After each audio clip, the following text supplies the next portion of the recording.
Greetings, this is Free and Out of Dimension. I welcome you to my recap of the 7th episode of Critical Role's 4th campaign. And following a rather large group of adventurers, now divided into 3 smaller groups, what I collectively call the Renewed Wind. I'm sorry for the delays. First off, trying to figure out the homebrew. Thankfully, I found out I had something in stock later on. Unfortunately, after that, I had first off when I tried to this is actually my second recording. The first time, partway through, it wouldn't start loading, and I had to it wasn't that far from the start of the video, and Twitch went low, started buffering, and so I had to cancel it and delete. And later on, my computer once again reheated. It does the thing where I try to do a depower it or a restart. It instead goes to the basically my account's login screen, but it doesn't actually show anything to allow you to log in. It's just the background image. Can't even get to the power thing to stuff, and even if you hold down the power button, it doesn't acknowledge it. Okay, we're going to sleep now, but it's still the other thing. Not acknowledging it. No, this is we need to turn down. But anyway, before we get to the next episode, which I call many a query and quarry, many a queries and query and quarry. I like to point out that I do not own nor am I associated with Critical Role, its parent company, Geek and Sundry, or any of either's YouTube, Twitch, or Twitch accounts, nor really any other online presence they may have. I'm just a fan sharing with fellow fans. I'm not even getting paid for this.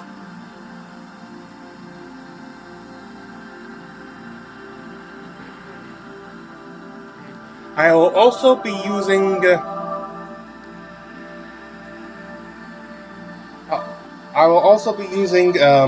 clips from the episode, as you see here.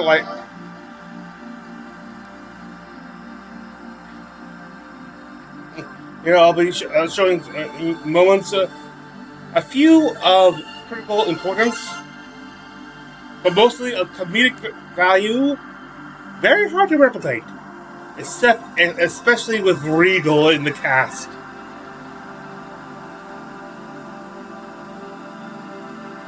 What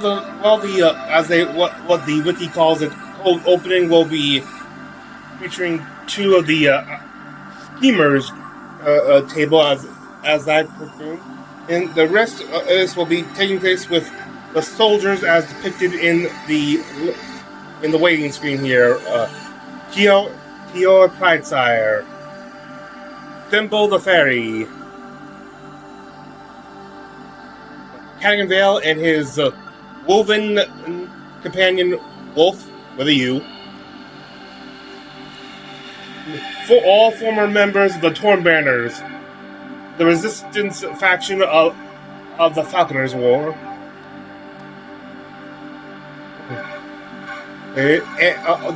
Along with Wickander, Halavar, and his I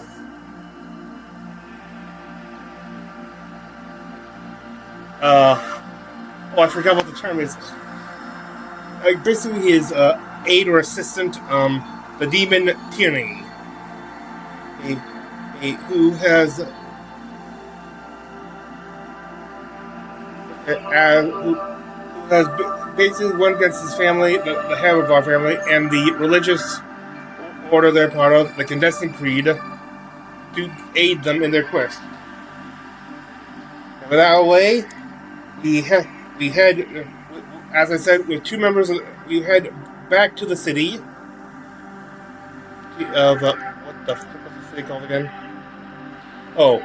Well, I personally call it many a query inquiry. The actual official name is On the Scent. And we head back to the city of Dalmakia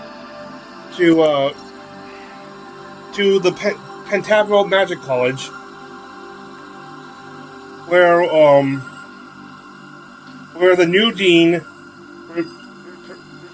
replacing Murray's friend Tallbarrel, is starting her was it ascension speech? I guess you would call it. Yeah.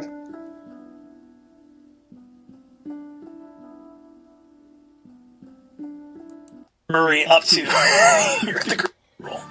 Let's talk about the number 5. This is the new dean. What Cora? Look at the wiki.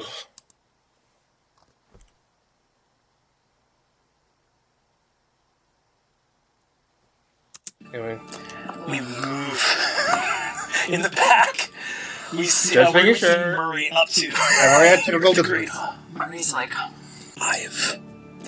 We move in the back. We see. Where do we see Murray up to? You're at the Great Hall. Murray's like, I can't hear. I want to be able to use this against her later. Sorry, excuse me.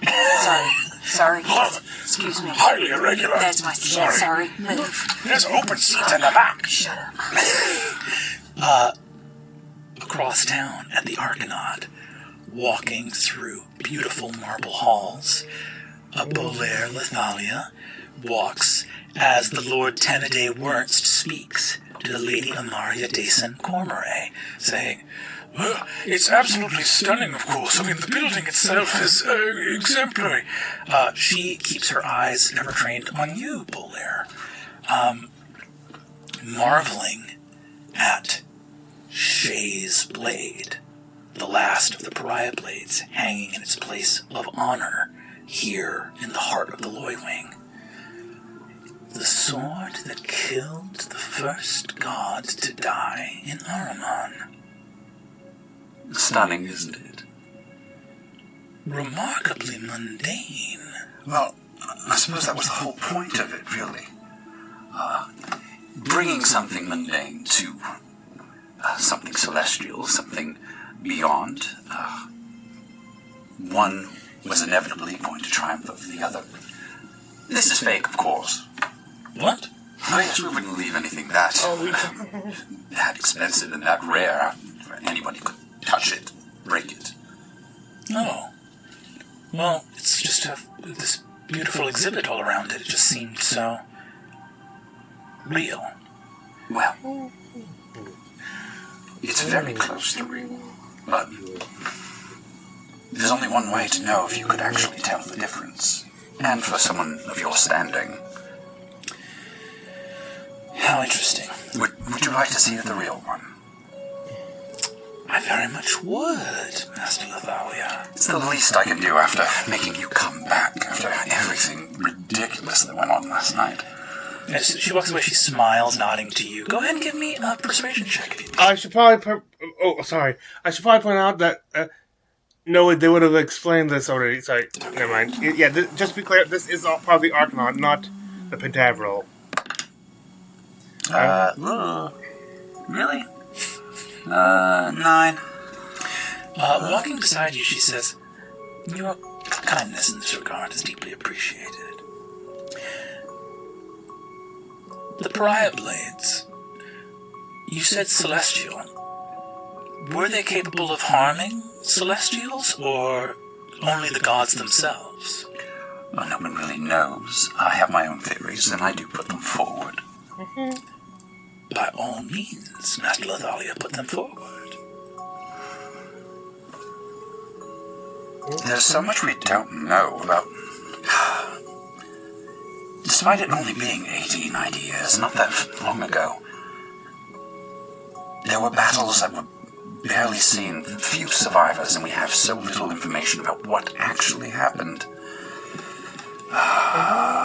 So much we don't know. It's a marvel you've recovered all of the blades. Well, it helps that we are funded by the family that made them. Delightful. But yes, they are... Oh, shoot. Sorry, that clip show ended a little, like a minute, around a minute and a half ago, sorry. Yeah, he's most out, it's been 70, he's pointed out that it is up to the debate whether or not it's also effective against Celestials, not just the DTs. He points out that despite it's been 70 years, there's long enough for us there to be, like, members of the some certain shorter-lived races to still be alive. Even if they were just, like, small children back then. And a lot have got lost at war. Like, it was major conflict. And there have been several other... So, a lot of the information we know was lost, so... There's still plenty we don't know. It's at that point that his players, start talking about the fellow bug or something. I think I'm being paranoid now. About the destruction of the trickster shaper, which he kind of gives vague answer about, because he doesn't want to, of course, tell him that he was the weapon designed to destroy her. There's a reason why Tengazi was, if you remember from previous episodes, you remember that Tengazi was blackmailing him with his origins, and it worked, so, yeah. He would still like to keep it, if only so he can be considering a person, not an item that someone can then lay claim to. We go back to the Pentavral, I'm going to give that pronunciation one more time. Nope, I don't know, I'm not. Where Dean Cora, I'll just use her first name, is thanking the Sundered Houses for their support and their generous contributions to the Pentavral, which Murray is, like, in the background of this thing, like, back of the visibly reacting to, like, if you've been watching the show, you'll know.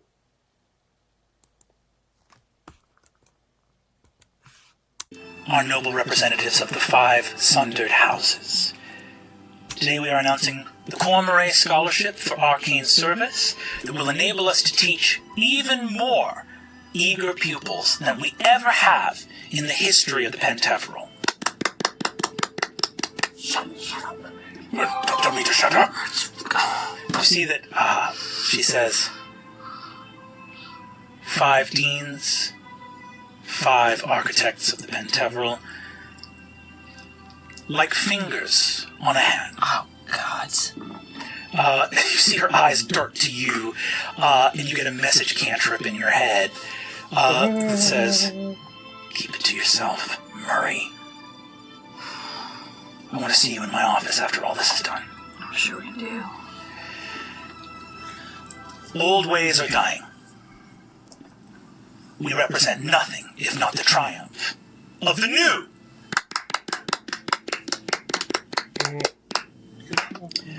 She leaves the lectern. My office. 5 fingers. And we will return elsewhere in Ahriman on tonight's episode of Critical Role. Hey friends, welcome to the Critical Role Announcement Playhouse. We return to tell you about tonight's sponsor, which is Emberwood Forge, an innovative TTRPG terrain company. Taliesin, why are you dressed like that, please? I don't know. Sam lost his voice, and like 3 minutes ago they threw all I this stuff just on me heard what and this was. told me I'm doing a cold read or something, I guess. Oh, goodness. I don't... Thank you. I'm so It scared. really doesn't breathe. Emberwood Forge creates immersive gaming terrain, empowering adventurers to craft rich stories and new worlds to explore. So, what does more club kid mean? More Club kid. Just do it. Feel that filthy flow? Cause everything is created by players and block rocking dungeon masters who love connecting with friends at the tabletop. And in addition to their bumping and pumping detail and interactive interiors of some of their products, even get down and funky with LED lights. Sam, have you ever been to a club in your... Just read the script. It's all there.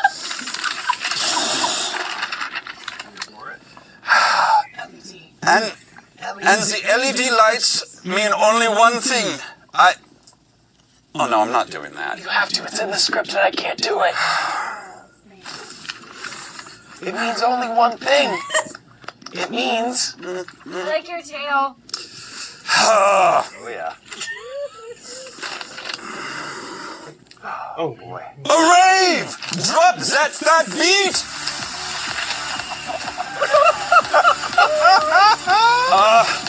Crank up that blaster, Jack, cause this bass face is all about shuffling to the floor culture. Yeah, slap me some more Candice and keep it glowing. Really? Dad. Am I done now? I'm done. Yeah, no. It was really great. Yeah. That was so good. Yeah, no. Wow. Damn, you are the best dancer I've ever seen, man. There's more, Taliesin. There's more. There's more. There's more? Yeah, he said that you're the best dancer I've ever seen. And you say... That wasn't dancing, Matt. That was life.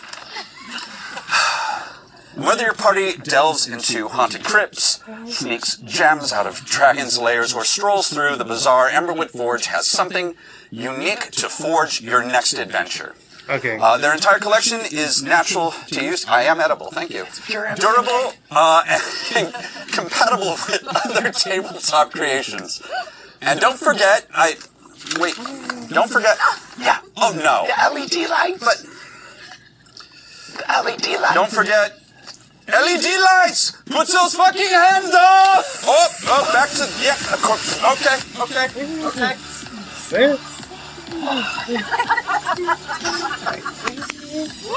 For your rave bomb and pull the glow sticks out of the freezer, Emberwood.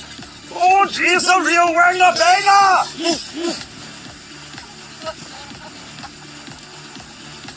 Forge your next adventure with premium LED gaming terrain. Visit Emberwoodforge.com and use code CRITICAL for 10% off and a free exclusive miniature. Matt, trans to you. I am Somewhere proud. Belair So very proud. and my place, Incredible. Percy. Reminds me of how we met, Taliesin. No, Emberwood Forge, actually, I've been a fan of theirs for a while. I've used, you probably recognize a lot of their terrain in campaigns that I've run as of late. Yeah, definitely be checking out. They're amazing. And LEDs. Guys, that is pure MDMA. Ashley, you're up. Hello. It's me.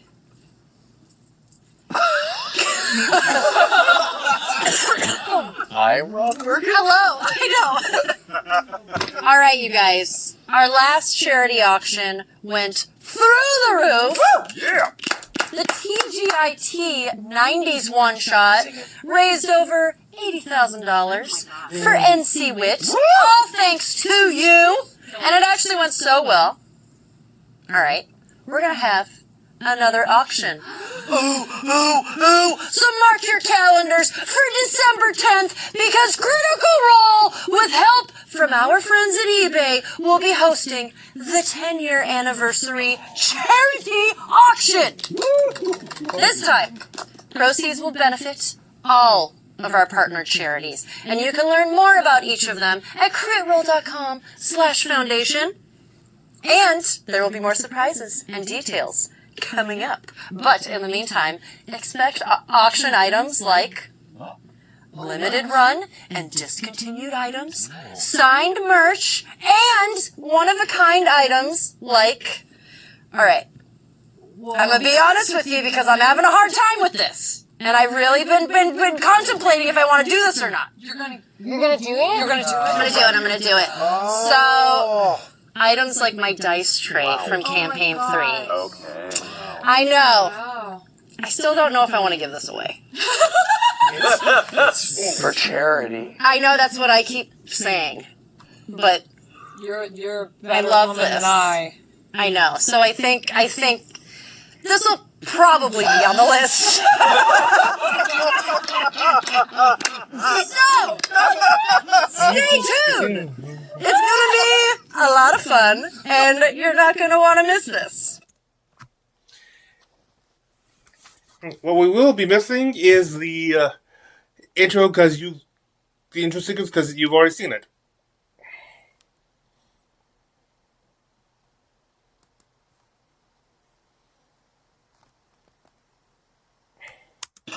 Folks, our soldier's table is on a mission for vengeance, searching for a man named Casimir Gavindale, once a brother of the Torn Banner, fighting on the rebels' side of the Falcon's Rebellion, now seemingly having turned over the beloved Thiazi Fang, boon companion of one Thimble, over to the Sundered Houses to meet his death at the end of the hangman's rope.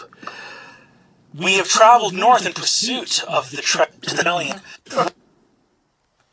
There should be something here more Welcome funny to here. tonight's episode of Critical Role.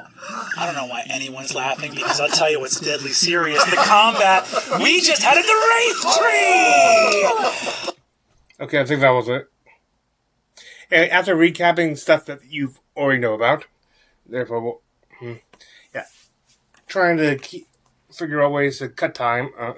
Anyway, we get to the stuff where to return to the site of the battlefield against the Wraith Tree, where the fire they set to the tree has started. It got confusing. It's like it's spreading to most of the tree, and there's probably. Honestly, it was kind of confusing because it made it sound like it was spreading to be on the tree and stuff. But they never seem to be urgently leaving to try to escape the flame and stuff, or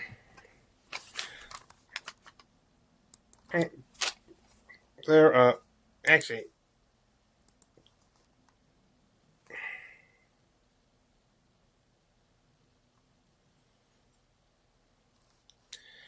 okay. I think I may have misinterpreted something. It's just a tree that apparently is on fire. Because of the nature of the things, which she used a standard flint there, but used a magic sword. It is the flames seem to have elements of both the mundane and the arcane. They look around about all the bodies now deanimated around, and once again confirmed that there is no lion folk around. No, Sid. Also, because of the thing they're talking about fireworks and the coming home as the previous battle. I'm pleased to say they didn't report. And when I first watched the previous episode, I thought they were implying that what's his name, the gnome they bunked with that night at the observatory. I thought it was implying that his daughters were there as zombies, but nope, not there. So. I don't think we could have handled that type. But anyway, Tier sorry, Tyranny. I put the names in shorthand. Sorry, is it's saying that she is very impressed with Wick. Like he did a pretty good performance the other day during the fight, I should say. Fresh enough to be looted? Oh yes, and Fucking. Listen! Yeah. okay, well, Have we? Are any of the zombies fresh enough to be looted? Fucking. Listen! Old tricks. Listen! Never die. to be fair, waste not, want not.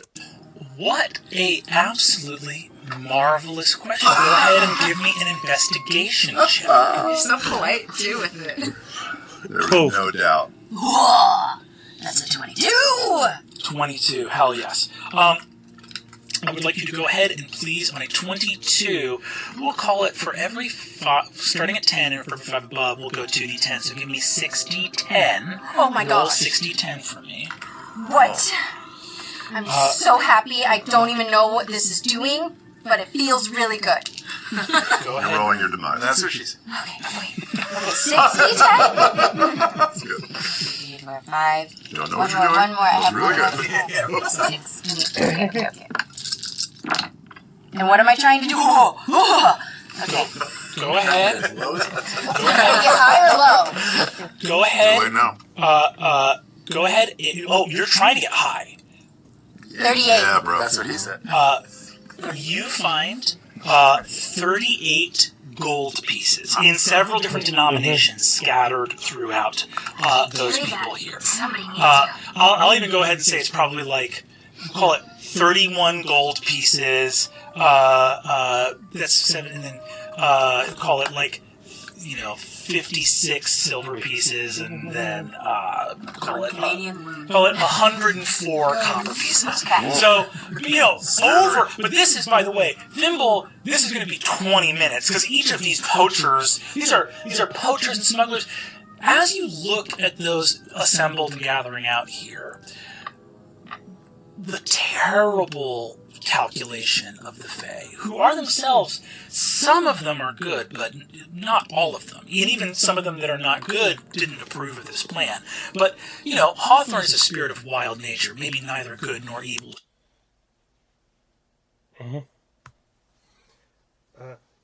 She's not good. She is true neutral. Her only duty is to defend the glade. Even if it means incidents to become to be turned into obstacles.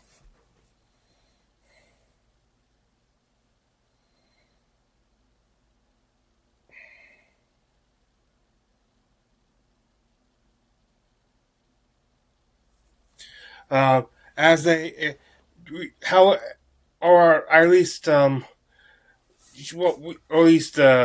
that's maybe what we can almost infer as if we look as to these, like the garb and gear of the corpses they were just fighting. You'll find that none of them really truly could be considered innocent, as there was they had the trappings of poachers and smugglers there. One particular hunter's corpse stands out with having something, including something of what's known as cold iron, something that known to be vulnerable. The Fae are vulnerable to. This was a fairy hunter. And he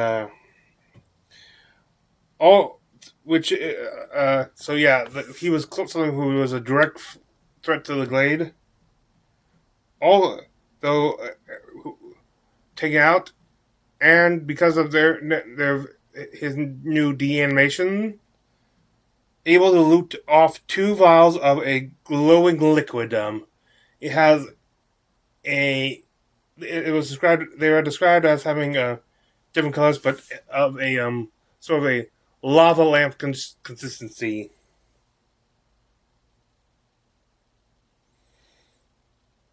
They think that it is the blood of some magical creatures. For what he has it easily accessible, we do not know.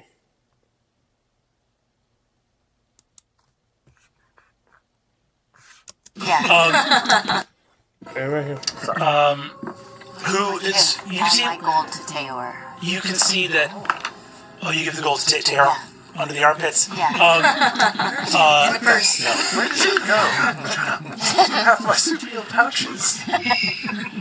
So you mark down these 2 mystery potions. You don't know exactly what they do. But I will say that for whatever it's worth, this guy had them on his belt. So in terms of if they do something, he clearly wanted quick access to them, right? And I think that you see this horrifying man, who you see, he sort of has a lumpen, angry-looking face, even in death, partially rotted through the... He's probably been a zombie for at least a year at this point.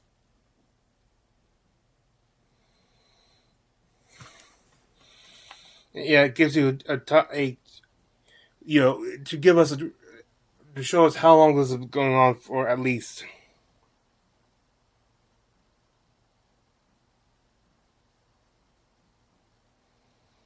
This is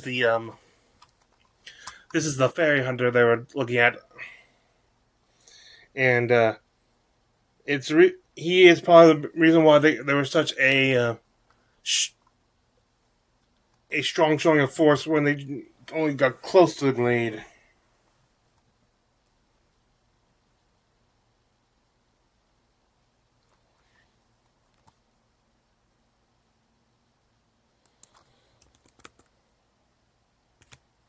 Yes. Yeah. Necessary. Wait, watch. Is he dead? He's dead. Does he look like this? What are the odds? How did you know? How could you have known? Wow. It is dead of night.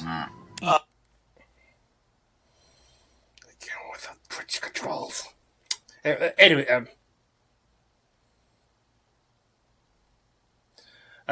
they can hear. They hear as they come. As they depart there, as they come through, they can hear more bird sound and insect sounds. Sounds.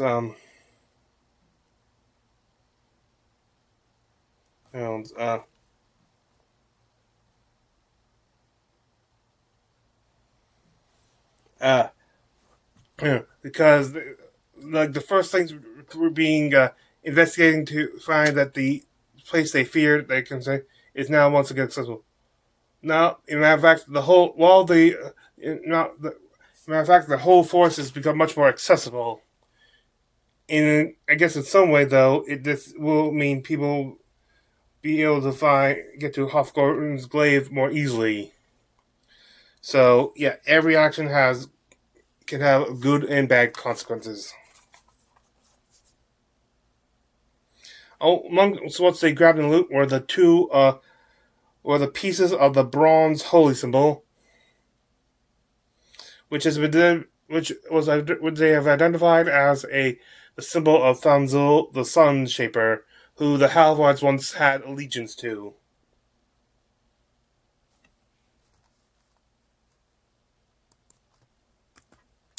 You eat people? She wants to pop off. Are there any freshies around? I'd like to just pop off a finger. I'm kind of hungry. Wow. I'd like What? Whoa.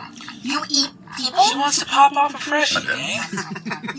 He's A dead. little Nathan hot dog out there. Let's go. She likes I did not people. know that you did this. I don't do it. I mean, I don't do it when we're back at your family's house, but it is something that I can and will do. From time to time. So, am I a little hungry? Yeah, we've been fighting, so I'd like to find one of That's you. desecrating a dead body. The last thing I'll say in terms as you swallow this finger, there's obviously tons of other stuff here, loot-wise, none of of which is as good as your current. You can basically scything through a bunch of mundane weapons that none of which are worth equipping. If there is a random dagger, I'll take one just to have an extra dagger.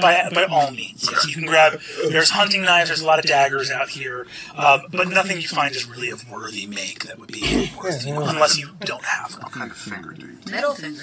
Wow. Yeah. You get the most meat off of the bone. I just think it's funny.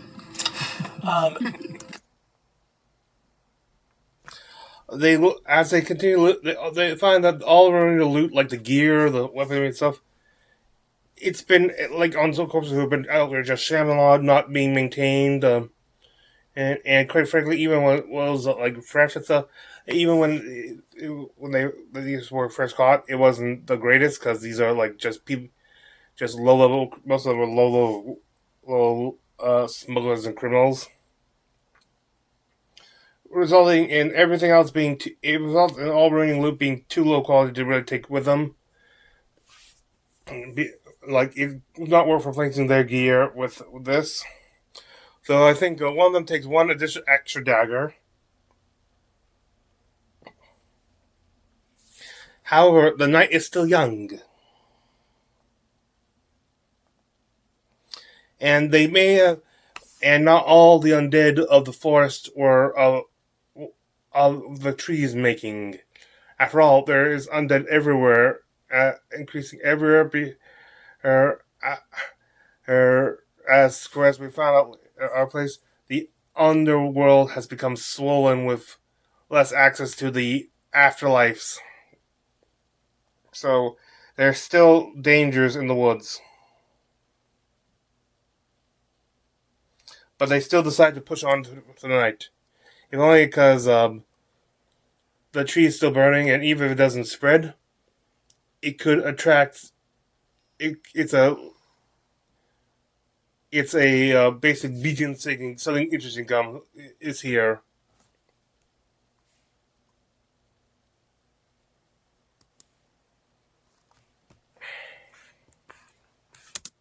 Well, I don't know if yours is as miserable as mine is. Mine was a 1. Oh, yours is almost as miserable as mine. No, just kidding. Mine's almost as miserable. 7. 7. Okay. I rolled a 2. I'm sorry, I rolled a 1, so I have a 5. It's not a competition, kids. Failure. Yeah. Close up. On a 7, we fall short of that DC 10. Moving through the woods, I think you guys get. Well and truly lost.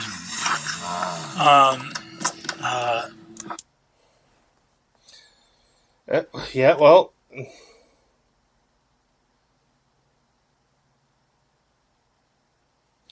Tior, along while they're trying to figure out where they are, and as they keep moving, is doing the little skins with his divine sense.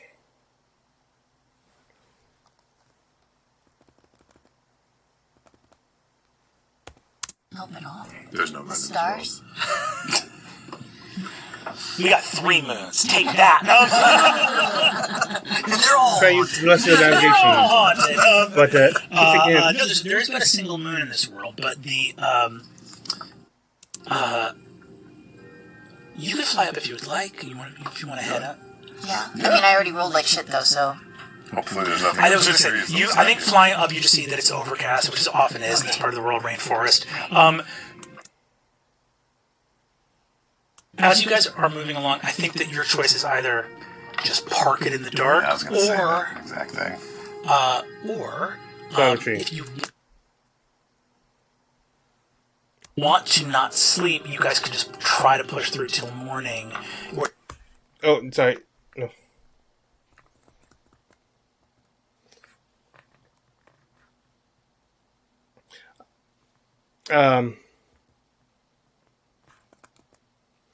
They decide to stay put for where they are. Well, not quite. Well, they're staying put, but not on foot. They end up trying to climb the trees.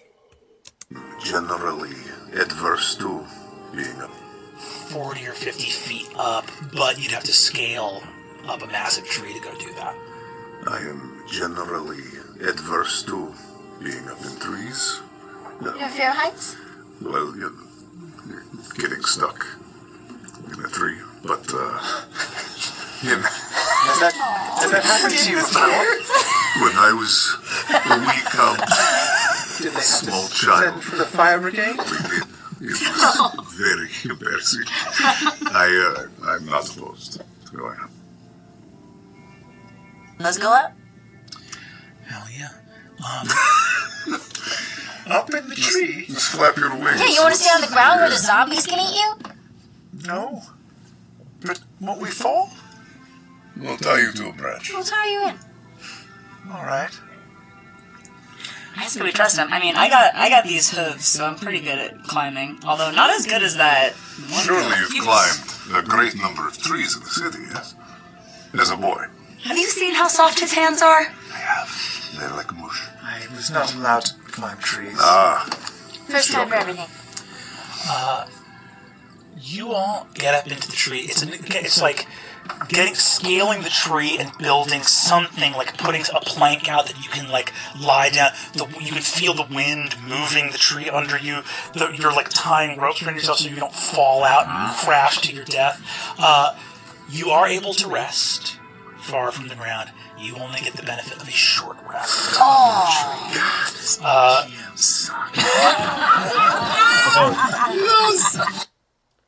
So they a pity in the beers. A pity. I'm gonna roll my last hit die. Can I while are we taking a snooze? We're taking a short snooze. I just clock Thimble and her wing. She kind of be nice and offers to let basically Thimble sleep with her and use her long ears as blankets. And she's trying to be nice, especially after that knife incident last episode.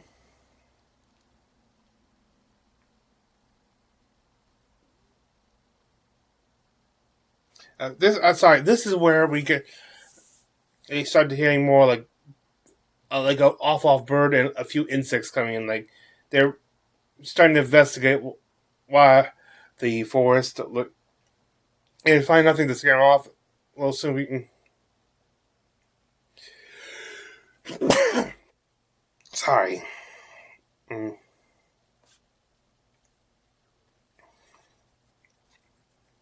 They start.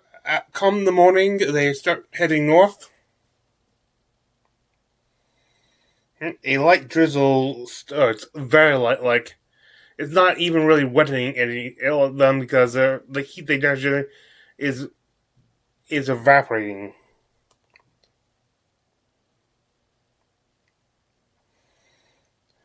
Probably they continue on, and they basically make it where they can see the forest edge and the land of Timony beyond.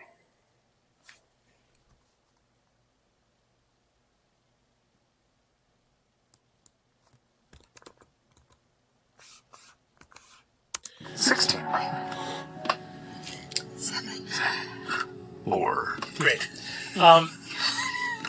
13 is the median roll there. can we start over? These darts are not good. You look down and see Timony. The landscape that you move to now in this place is a land of gray stone and drifting mist. The trees are lush and full of life, but you see that the ground is rocky and hard in all directions. As you look up, Okay, anyway. They keep as because after describing they scan and stuff, but they think they have to hurry because Sumbri, the one of the fawn advisor of Hawthorne is had a vision that suggests Sid may soon be, or if not already be, captured.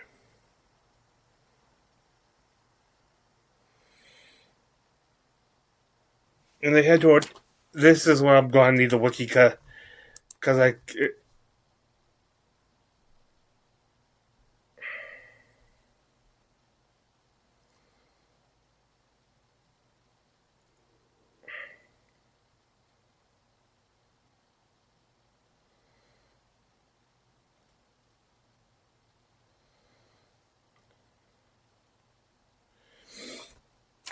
Anyway, Kakin recognizes the location.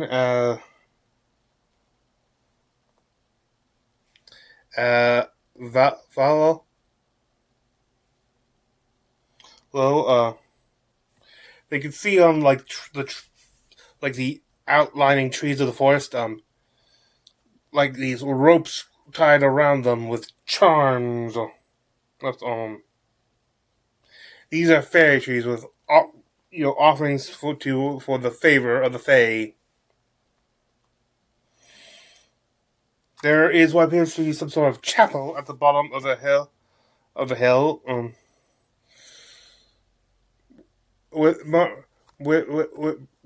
Bearing the symbol of the Condensed Creed.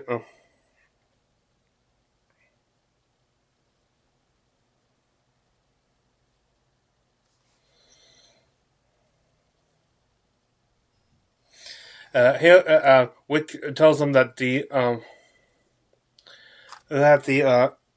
Creed often tries to like help out the outlying areas and stuff, or at least that's what he's been told.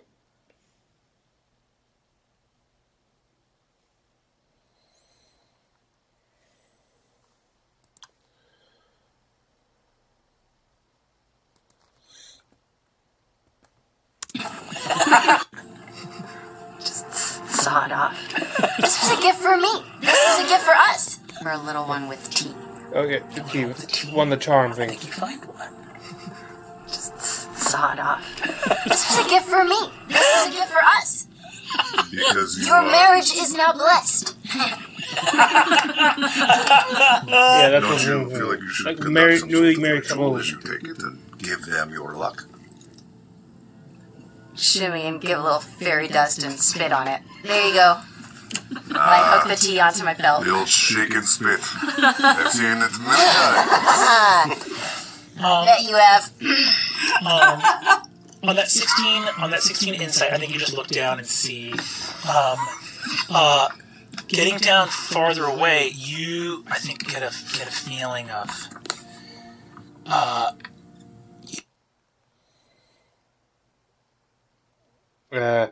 they continue on, and they find actually one that clearly has had its charms removed.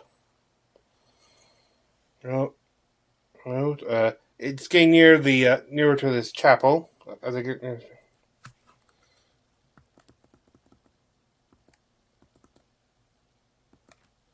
rotund man who's sort of sweeping the floor, a little broom, looks up, he's got a little bulbous red nose, little human man, looks up and says, "Oh, hello, welcome." Hello, the light is all.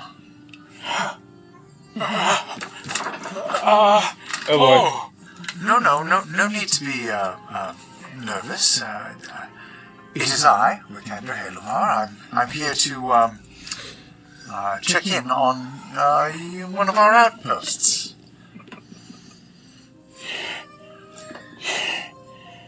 It's all right. He collapses, grabs your hand. Yes. Oh, yes, boy. it's all right. Please, Yes. please, no. It's all right. Stop. I am. Try me. Thank you. She says, I am your acolyte, your humble servant. What are you doing here?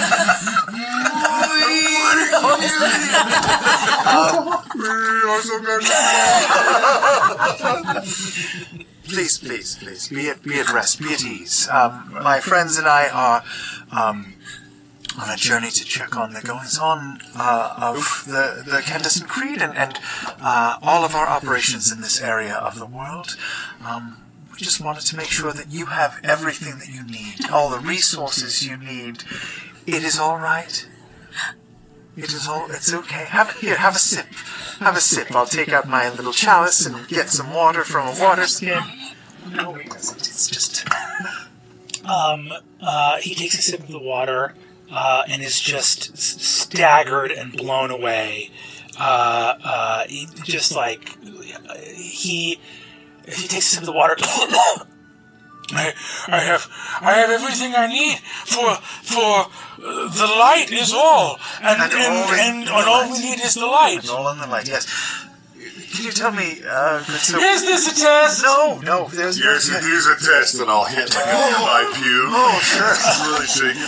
Okay. Right. I think this is you not realizing that according to this religion, that type of violence would not be used. This is a test. Like his family might use that stuff secretly, not out open. We want to make sure that everything is on the up and up here. What's your name? I demand it. What? Tholomoin. It's a really cool name. Oh, yes. Tholomoin. I am not a lux of this chapel. This area has several chapels that the lux travels between. I am merely an acolyte. I am studying. I know I am old, and that I know that Radiance will find you, old timer. It's all right. It's all right. Please, I know what our operations are out here, but just. So I know that you know. What are we doing out here? The Creed? Yes. All these new chapels that have popped up in the Lux. What is he off to do right now? Well, I believe that the Lux has headed over to Audrin.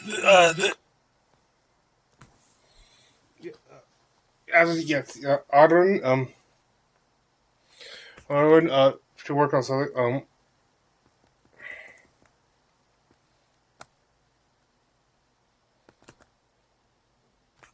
Read anyway. All sorts of things. What are you specifically asking? Do you not like... But... Yes. It's all right. And we... Oh, I just remember. I can remember what Tierney's like official title in the as far as the creed goes. She is the Wiccan's aspirant. And We are. What's in your stupid creed anyway? All sorts of things. What are you specifically Do asking? you not like fairies? Do you not like pixies? I don't have anything wrong with fairies, but there are some texts that mention those of being worthy of being anointed, and I don't believe that fairies are among those. But What I think Sister Thimble means to say is that our readings and teachings have not covered that part of the creed. Fuck this trouble! And I'll fly out. You see, he goes, it's part of the test to destroy that fairy. No, let her go. I'm a pixie! What? Foul word. She's not right in the head, obviously. We are here to cure. Even those who are cast in shadow can be shown the light. So many of us are on our way, but we're not just quite there yet. And I just use a little thaumaturgy to just rumble. This creature, are you a fairy as well? No, I'm a demon, baby. He's gonna throw punch. We gotta screen these people better. What's happening? I thought. With a natural 3, he falls down hard. As an older person, you do not think is good. Okay, I would like to help him up. He goes, It's okay. I'm part of the light. Ever bright, ever right. Just you're okay. We're all learning. My lord. Wait, you truck with demons and fairies. This is a trick. I abjure you. While she's helping him up, Thimble leaves as I'm gonna follow her out. But as I do, as I'm walking by to Wick, I'm gonna say, these people are simple and their beliefs are pure. Don't mess with this man any longer. And I'm gonna leave. He looks at you. I'm gonna need a persuasion check from you, which you have advantage with because of who you are, but you have disadvantage with because of everything that's been happening. Straight roll. Okay. I will cast Friends. Okay. Which I can do at will. I will cast Friends and say to this man, please, be at ease. We are all in this together. And we must all raise our friends and our foes to the light.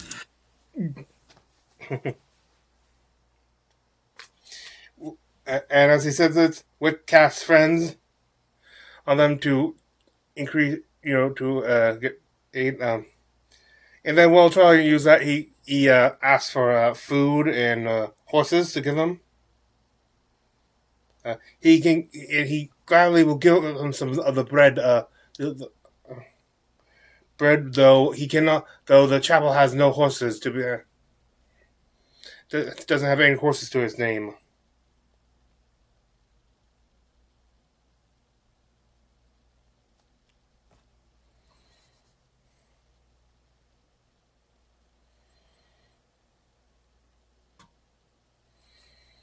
And as he goes, what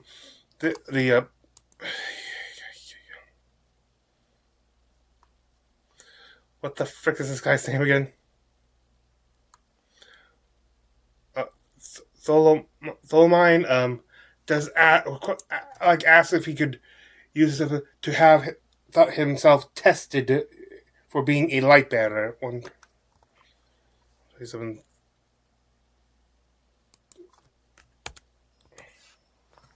Wick! Oh. Thought you meant the old man. What you doing? I'm gonna pelt that motherfucker when he comes outside. What motherfucker? Wick! Oh. Thought you meant the old man. It's not his fault. Sounds good to me. You know, when I asked him if they had a shepherd in town, I was being literal. And yeah, he has shepherded. Oh, we lead all these people and stuff like that. Oh. Of course, this wild man is asking for, actual working people he can talk to for information.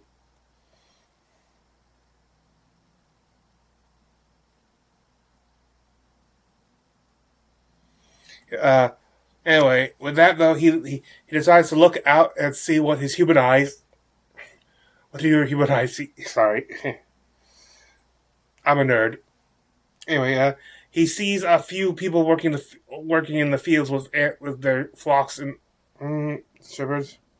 And he goes out to try to talk with one of the shepherds, one of the closer ones.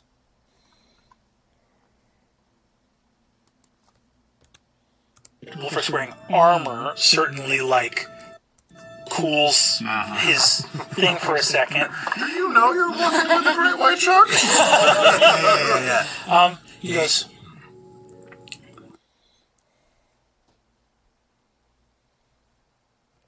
They talk about try to get more information. They have found out that people have been moving from the more southern slopes near the forest. The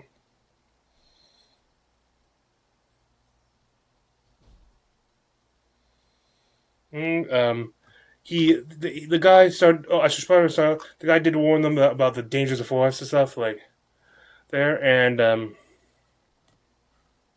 I think the family did ask about they said that they've helped with that, and they also told us, which pleases them. However, the guy also, this shepherd here, also sees Thimble, but unlike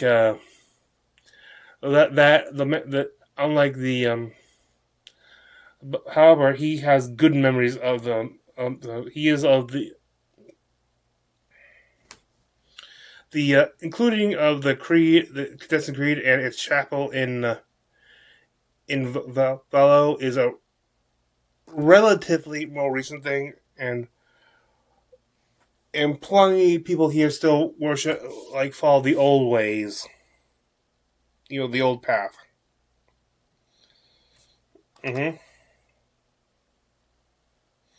This shepherd, known as who identifies himself as Tasker.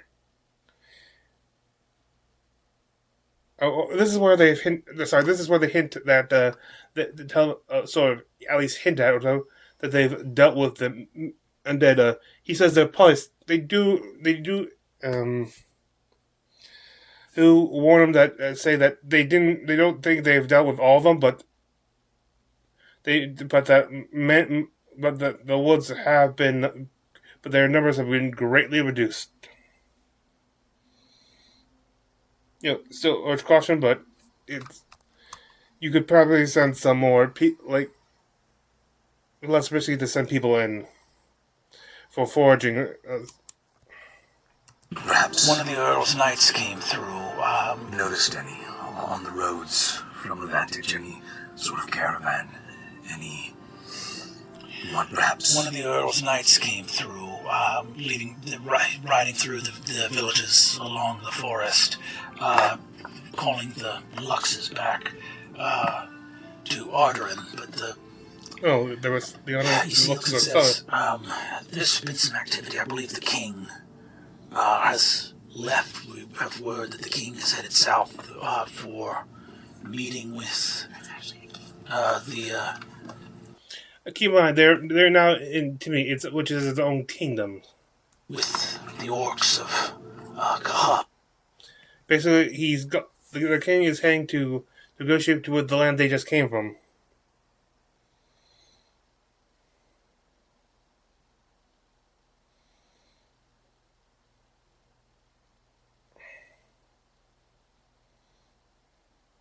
They do heard some from Tasker. They heard that some people were reporting that they saw a lion folk, presumably Sid, that had leaning forth, but took refuge in like in one of the neighboring villages, and took refuge in like their own chapel or place, but then was arrested by the Earl's Knights.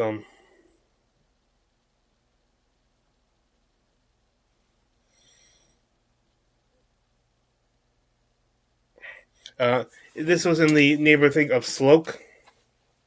Neighboring town. I have a little quick fact check here.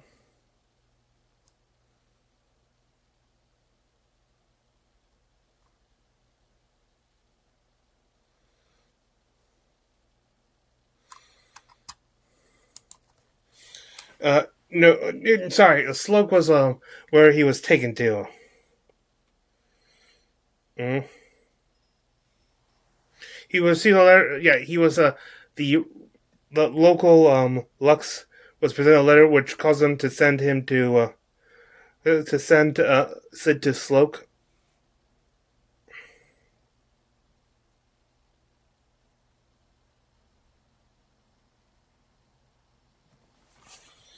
And he asked if they saw a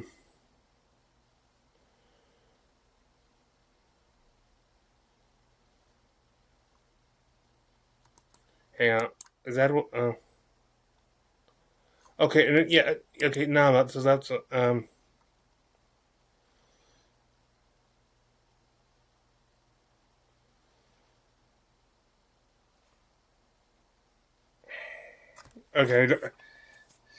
Yeah. There's saw. Anyway. We found also here that most of the community here is still like more loyal to the old path than to the new creed, and they're not happy with the intrusion.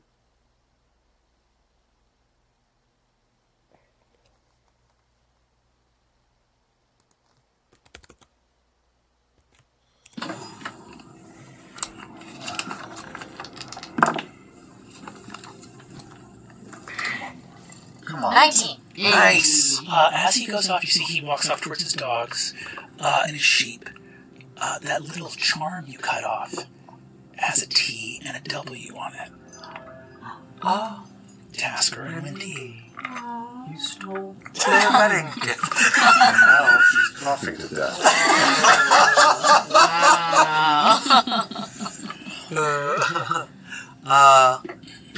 Thank you. Is that just information for Laura? All that you know?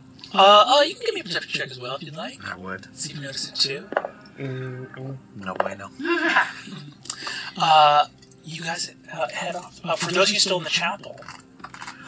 Yes, I'll take my bread, share it. Oh, I'm full. Thank you, though. You have it. I'll thank our host for his time, and then I'll make my I'll exit first. Thank you. As Wick exits, he's bombarded with a bunch of rocks thrown at Don't his head. I've seen this before. Ow! What? Why? No! I found... No! What? It's not me! I didn't write the thing! Also, aren't we supposed to be, like, mean and condescending? I thought we were putting on a whole show. Ow! Stop it! Ow! I thought we were supposed to be making you sound like you were some force to be reckoned with on the road. It seems... Yes. He's some of influence, but like saintly influence almost. He's not supposed to be like this be like a warlord. Yeah, I guess so. Yes, you're right. Stop being so kind. It's my nature. I'm sorry. I can try to push it up a bit. Ow! I think you got really good information, though. You don't need to push it up. Let me just say, can you just keep throwing those rocks? It's so funny. Hey, and also, shield. We're trying to find Theor's brother. We can't be undoing every single thing that his family has been doing. Do you hate fairies?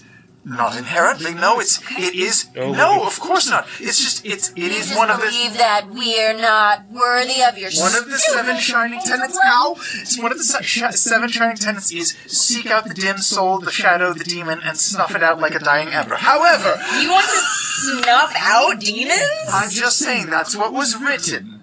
It's maybe not literal, right? You seem to take it as literal. Well, right. So I was trying to... your family down from the inside. That's the only way I'll ever forgive you. Well, that seems like a tall order.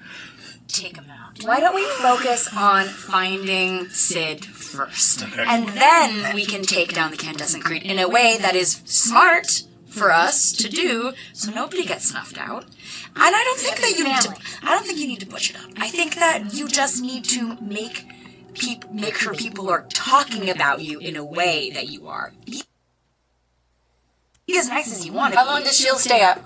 Not very long. With that,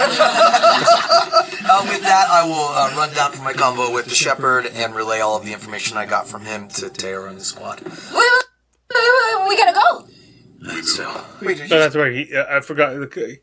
She left to go. Yeah, so he saying that the Lux of this place was somehow in league with not this village, another one down the way.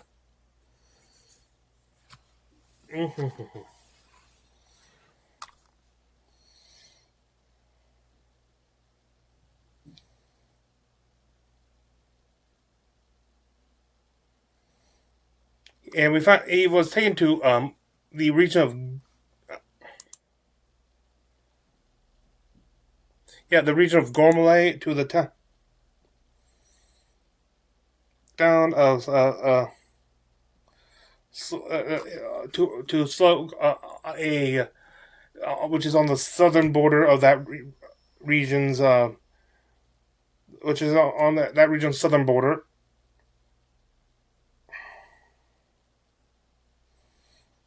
Near the mountains.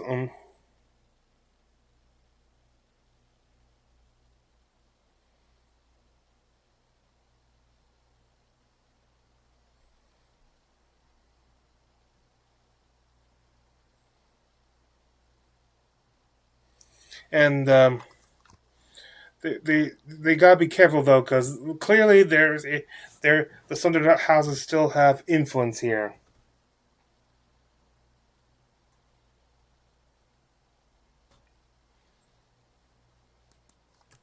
Yeah, but you just made the world's biggest asshole in charge of one of the shittiest places I know. Basically, they think that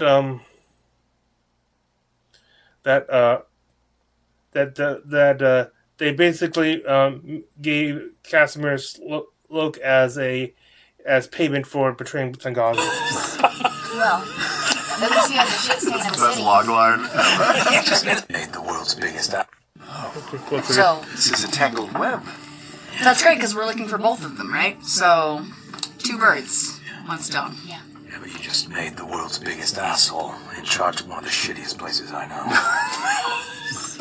Well, Doesn't seem like the shit stays in the That's city. logline. It's world's biggest asshole turtle. World's biggest asshole just became in charge of one of the shittiest places on earth.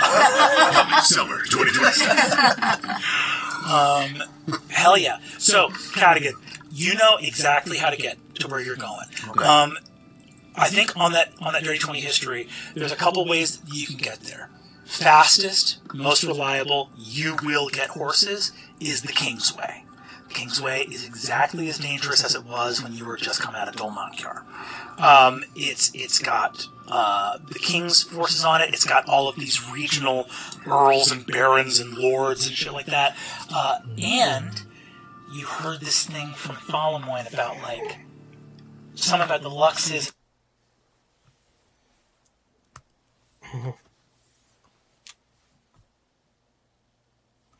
They just gotta figure out how they want to approach it. The fastest way would be use the Kingsway, like the main road. But that'll be the most heavily watched. Like people looking out for anyone suspicious. The Creed will not just the Thunder House, but the Creed itself. Like eventually, word's going to spread to keep an eye out for Wikander. I'm not sure what his family will do, but they're going to have to look for him eventually. Now, especially now that he's in on things, and aka he has sensitive information. They can use the side path roads, or using the common. However, there is a third way.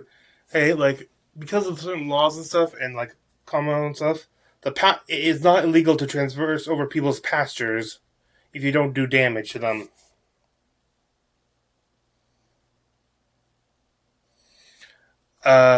Eventually, after much discussion, they decide that the best thing would be to start out on the road, but then for a little bit just to make up some time.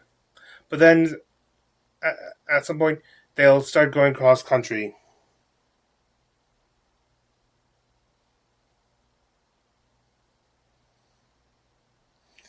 But now, of course, it comes to the point where they need to get horses.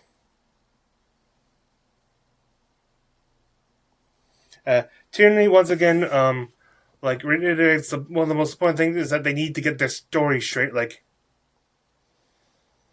as we saw in the chapel, there's confusion about how there should be behaving. Like clearly they want him to be more enforceable, like you're so in charge and stuff, but I think they keep on forgetting that they're part of a religious order, a merciful, supposed to be merciful. Like, force may not be the most convincing.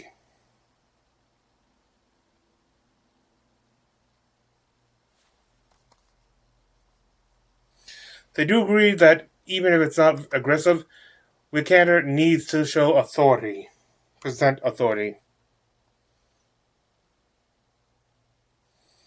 And as they continue on, I think at this point at some point they start realizing they need to go cross pastures and stuff, because the only horses I can see are actively being used. Like these are people worked animals and stuff. Like they don't see anyone selling.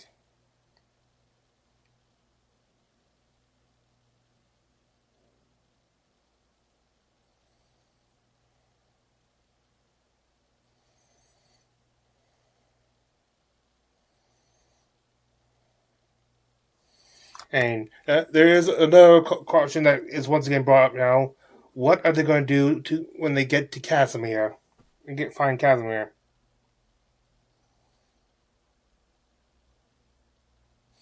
Like, are they just straight up murder, or do they pretend to find them to bring them to justice? There is no doubt that they're going to make them pay, but.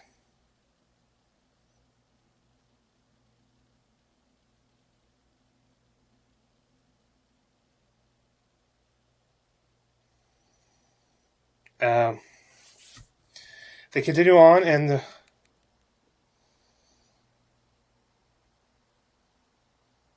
as they do, they see many small shrines along the way, depicting canines and dogs.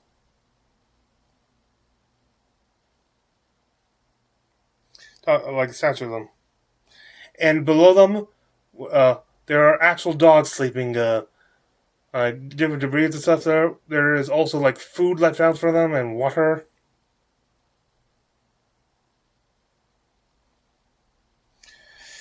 Those dogs getting rest. After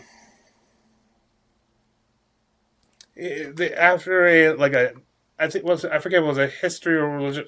I think it was a history check. They found out like after the Shapers' War, this area became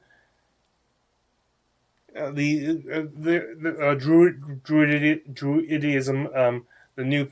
The old path rose in that area, and they could speak to animals, specifically dogs.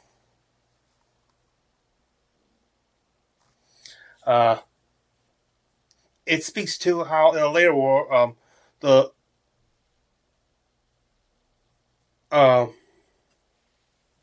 war of Axe and Vine, that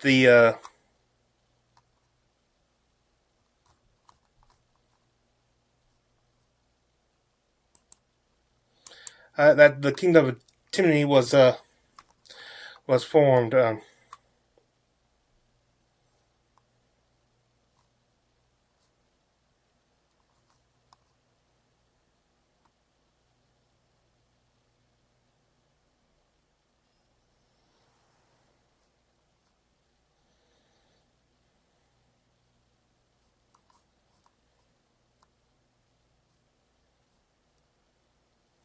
Timony was originally part of a larger nation called Argosia, which but during the War of Axe and Vines, which was technically many small wars happening all over.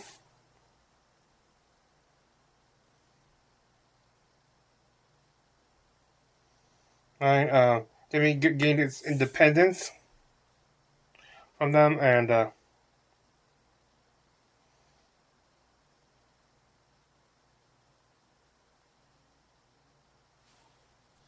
it was founded by its founder, who is still on the throne, its current king.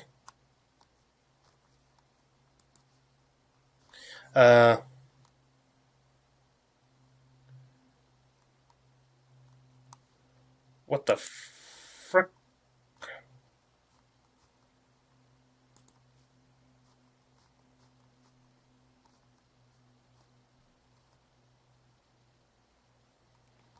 The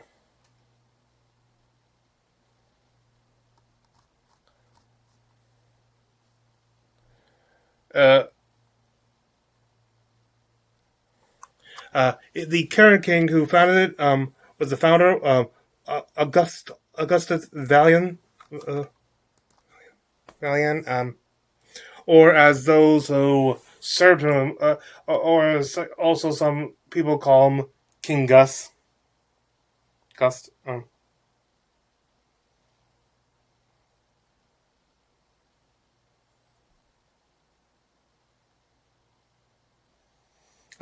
There, as they passed, some of the dogs seemed wary and slightly hostile to them, especially to Wolf.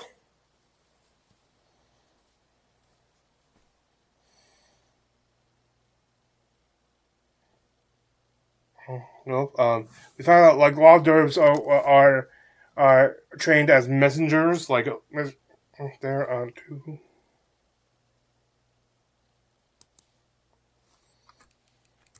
What's this? Just sleeping here because they've got a long way to travel with these messages that they're carrying. Look at all these good boys. Good thing we got some druids in this group, right?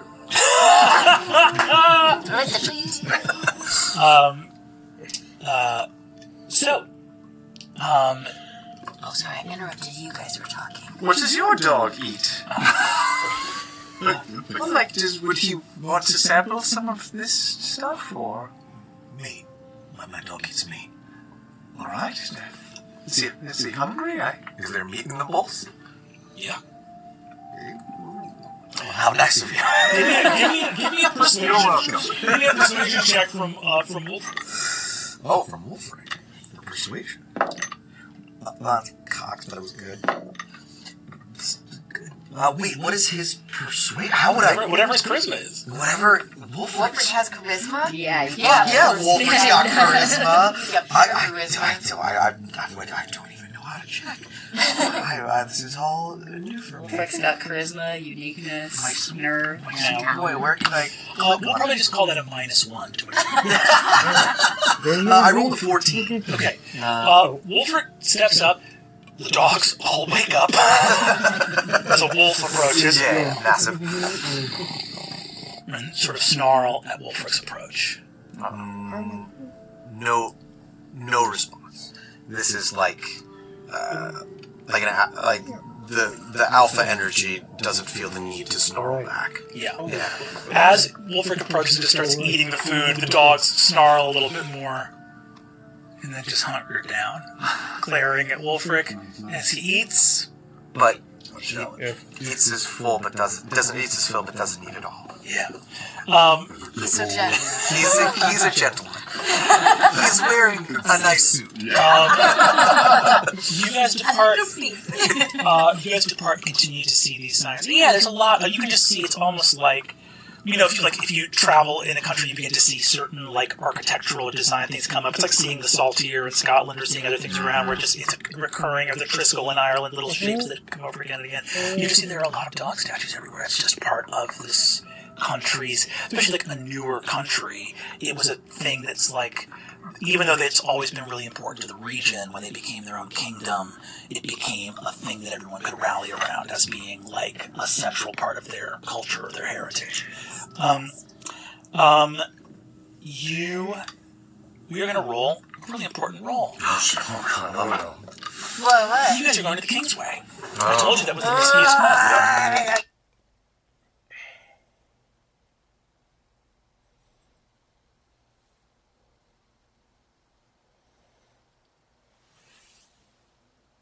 Here it is. We did. Are we all rolling? Sorry, I like some or- No. Actually, who's feeling lucky? I am. Travis feeling lucky. Great. Yeah. You're the one Travis, that made the choice. Travis, so you said you're looking for horses. I think horses feels like 16 or higher to me. And I also said there was danger on this road. I think danger. Let's make danger a little bit more than the range for horses. I think danger feels like 1 through 7. But I think you really don't want to get a 3 or lower. Come on, 1 through 7. What are you rolling? What is the skill? Just a D20? I want to keep it honest. I don't want to punish you guys. I said there was risk, and risk means variability. Sure. So here we go. It's a 10. Okay, that's in the middle. Right. That's no horses and no danger. You just stand here idly. You guys get your way out of the village all the way to Arterin. Are you traveling openly with your garb? Yes!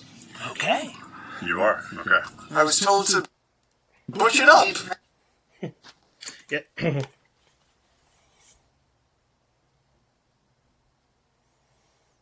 Yeah, they're traveling. Tyranny, Theor, and Thimble, the T's of the group, all go up, hoods up. Thimble kind of has his whole dirty, but really is hiding in one of the other two's hoods. Yeah. No, she's not. She's actually riding on Wolf. Sorry.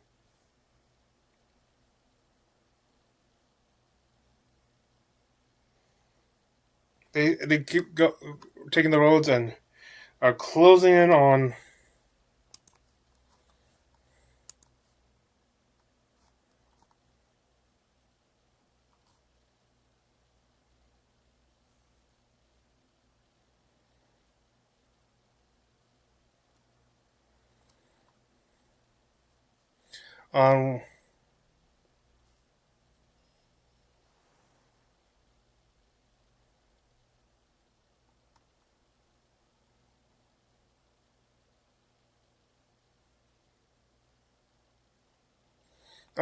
Ardelin,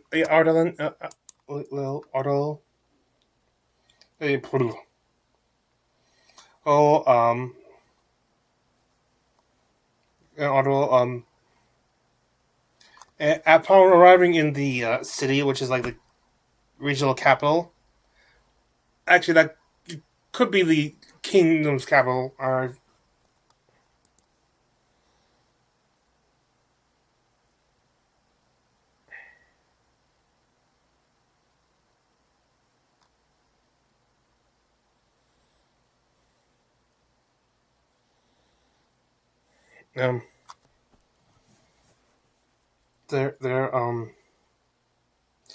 Throughout this time, like when we're talking, they also about the new, new like Baron of Sloke, which they think is Casimir.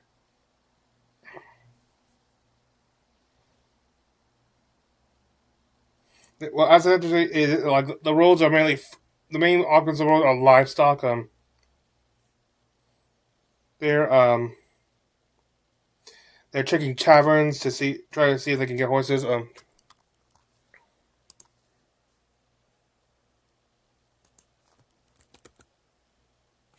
little prayer, and I'll grant you just reaction. So, somebody I can undo their disadvantage on. I'll just mutter a little prayer, and I'll grant you just a straight roll. A straight roll? Yes. Alright, does that mean I get to take my higher one? Because I rolled an 18. You will not. You'll not be able to take your higher one. You will instead have a fresh roll. You'll roll straight. Oh, shit. Or I could use the egg. 13. 15. 15. Okay, we get a 15 here. What did we get for our stealth here? I rolled 2 natural 20s. Okay, I love that reaction. We get a 15 I love here. Brett's reaction. What did we get for our stealth here? I rolled 2 natural 20s. Are you serious? A 1 in 400 chance? What the fuck? Wow, you are. That's awesome. Right, like, Okay. I don't know how. A natural 20. We got a, what, 15? 14. 14. It just Well, disarms him. So wait, with disadvantage, 16. What do we got over here again? 14. I've got plus 6. So these are our two lowest. 16 of the top 3 is the lowest, and with a natural 20, you guys are not doing anything to disguise yourselves, and yet, I think Wick on that nat 20, as you move through this place, there is nothing as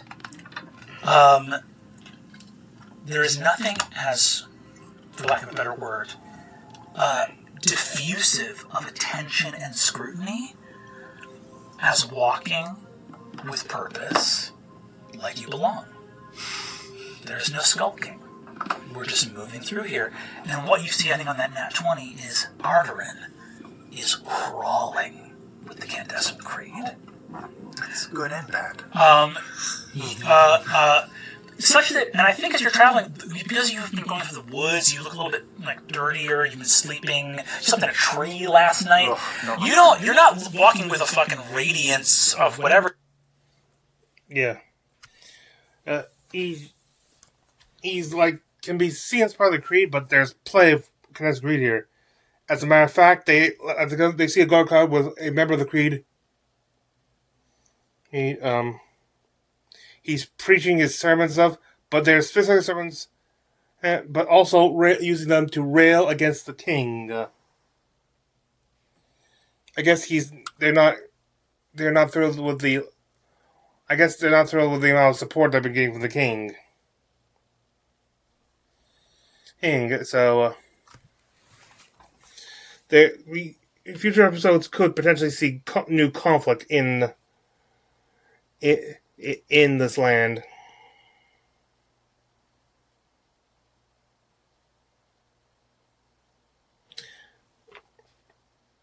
They keep going out into the city and find carriages with of like people like selling weapons and stuff, and then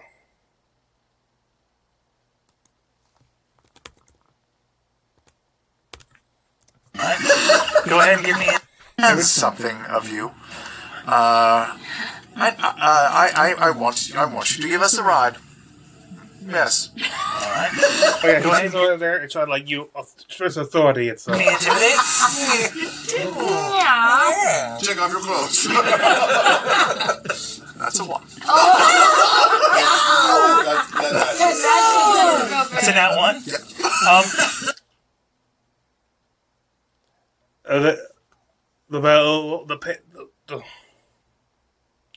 The toll must be paid for the disadvantage, not what he's You see, having. you see that he goes, and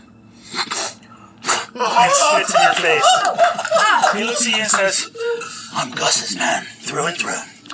Yeah. Fuck you and fuck your creed. And he, Let's try a different one. Maybe different strategy also. Maybe you should try. You don't have to be... Sure. Yeah. Really? A demon? Maybe Taylor should talk to somebody. we can say this card's burnt. Do another one. That card's gone. Do another one. You do see this guy say, I'm Gus's man through and through, and head off on the road. Perhaps we'll have a little disgusting. Yeah. Which would you? What? No, handle it. You see, not lost a after bit a of few your minutes, charm. another cart pulls along. Heading north. This one is much more covered, and you see has what looks like some hard scrabble, like barrels of apples and other food in it and things like that. You can see is mostly empty. Maybe someone actually returning from market here in the big town. You see there's an older woman. She's got like a wide sort of thatched hat on to keep the drizzle off her face. Looks up as you're pushing. Any lanterns on this one? Yes. May I trouble you for just a moment? Oh, easy. I'm sorry, some of my traveling companions and I we are in need of an express journey northward. We can, of course, pay you for your troubles, and I will shake the bag of money. Money. Travel. Well, I've no seats in the back to speak of, and there's no.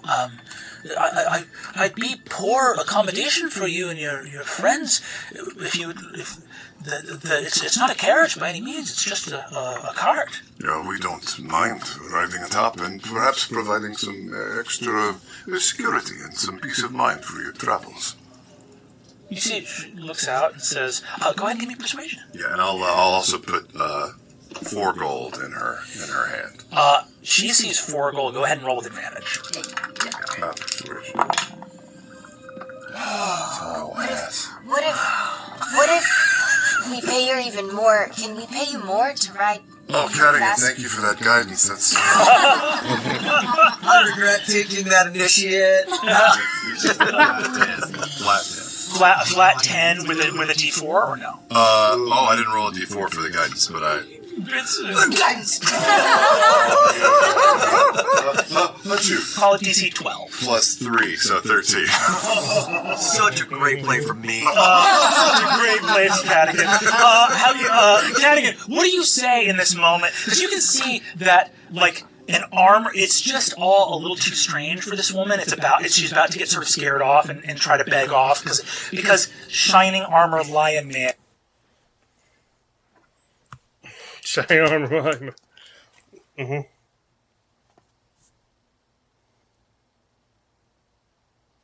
At this point, like after the last card though, like after they managed to negotiate their transportation, TNA pulls Wicket aside and Tom not.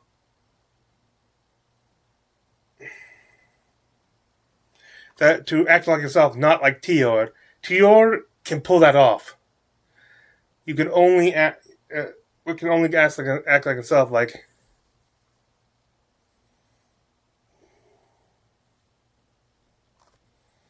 Mm-hmm. I thought, yeah.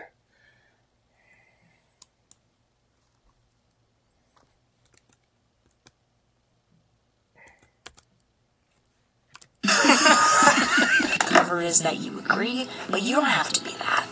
Please don't get spit on anymore. I'll try not to. Only Teor is Teor. This you will hear every morning and night. Only Teor is Teor.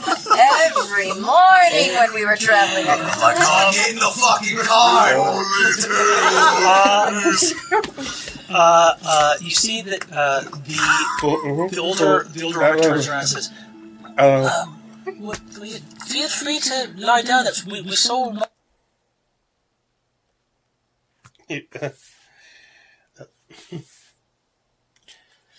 Anyway.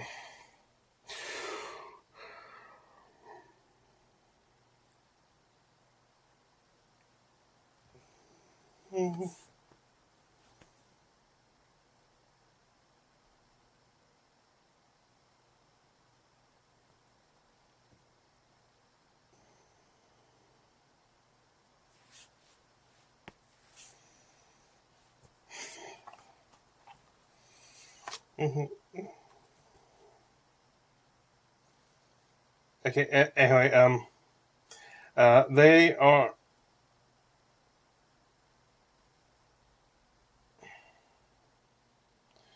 they are now traveling with this person in carriages, and thanks to the fact that someone else is driving the horses, they can now take a proper long rest while traveling.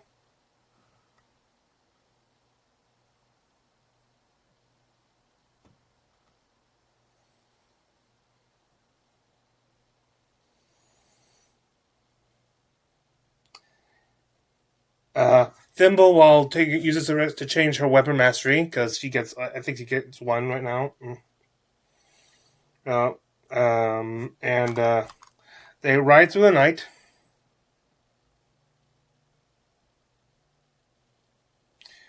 And through this, they learn more. They learn more about the situation in Sloke and the Baron, the new Baron.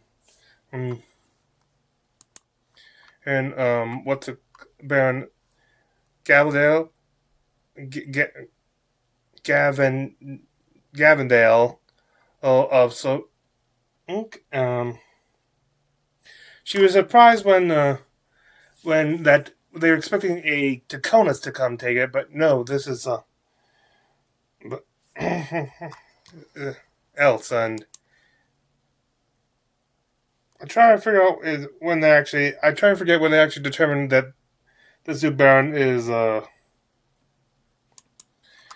Casimir.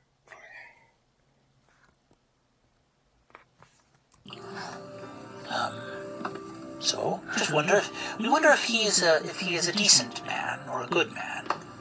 He's a real shit. Talking about the new, you're asking what they evaluate on the new Baron. Gavendale. Yeah, that's what they know. So, just wonder if he is a decent man or a good man. He's a real shit. Dang. Dang. Well. Dang. Thank you. In that case, for letting us know, I'll let my sister hear that maybe time to go ahead inside. The old lady Sloke was, yeah, they...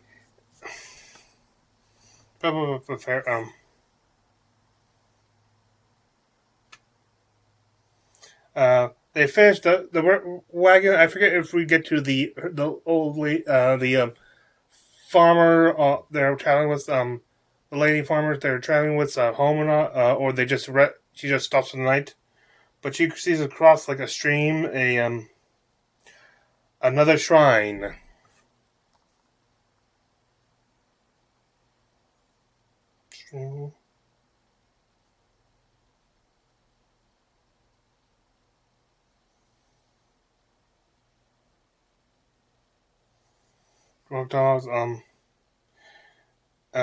She notices that across the way, part of the shrine, which she thought was a statue dog, no, was an actual dog. dog.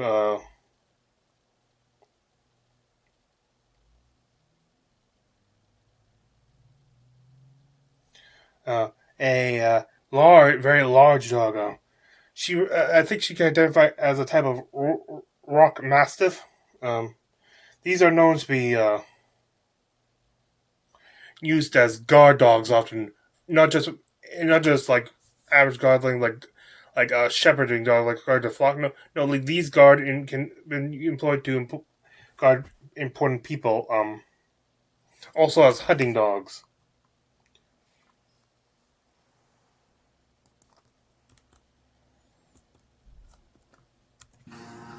You look back. What a creature. Yeah. Oh, yeah. But they're guarding a tavern? After you kick Cadigan in the nose to point out, you look back. Yeah, but they've also been known to be used specifically for hunting, including hunting wolves. Not there. No, don't you say it! Don't you say it! And that's we're gonna go ahead and take our break. As soon as they hear that, they knew, oh god, this is gonna be one of those cliffhangers. What's a dog doing? What's a dog? Trouble! Danger! Danger! He saw us. Mm-hmm. And we'll pick up with the mysterious events in the night after we conclude this break.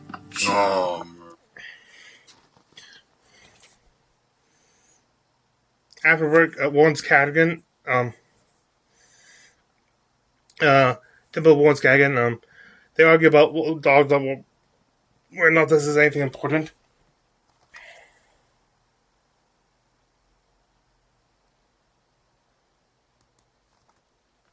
Delicious.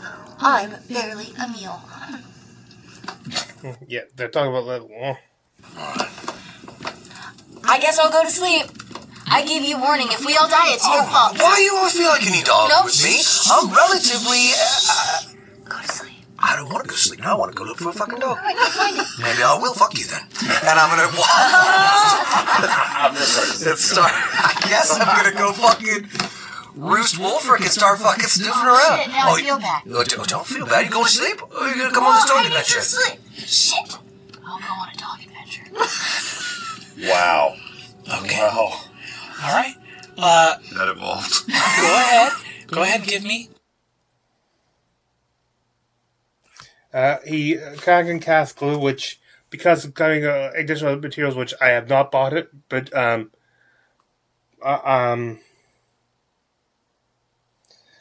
I don't actually know the specifics of the spell. Does he use it to find footprints of the large creature? They go and follow it to the nearby tavern, like which they could see from their point. They can see it go in, but they can see the same tracks going out and heading north.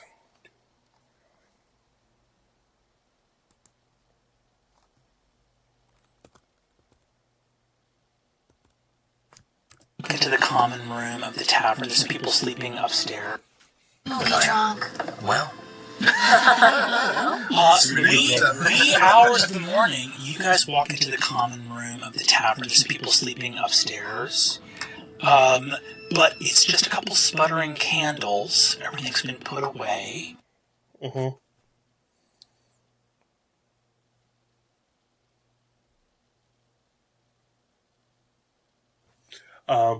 They can see another large dog of unusual coloration. And they say another large dog there with some blue in its fur, resting by the fire, like dozing by the fire. The innkeeper comes and greets them. They found out that the mastiff of the that was around was one of the king's hounds. So they had to wonder why it was out here. They asked why something would go, and we find out these special dogs are often sent out on patrol.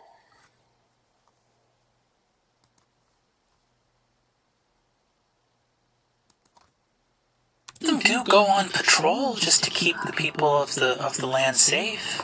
But Do they have otherworldly vision? Do you ever see a dog in you? Is what I mean.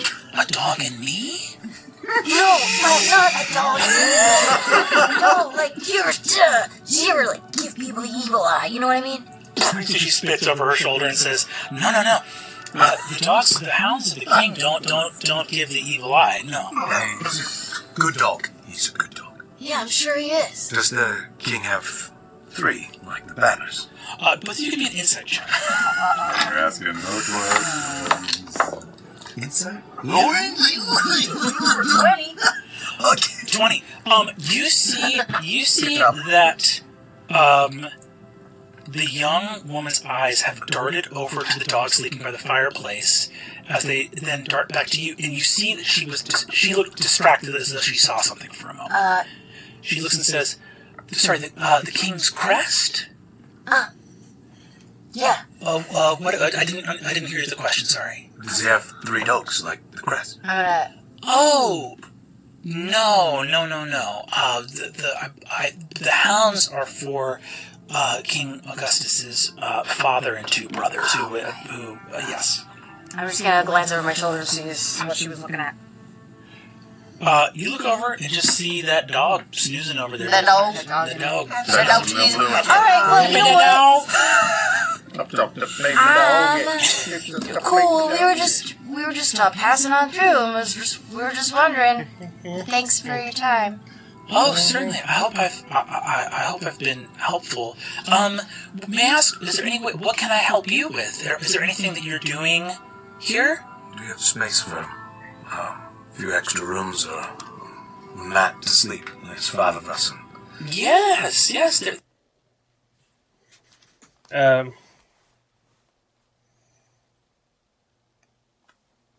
And they do ask also for food. They're a bit like why not to go rest in there, but it's actually getting closer to morning. So at this point, if they wake up, there's doubt that they'll be able to get proper rest afterward. So right now they just ask for food.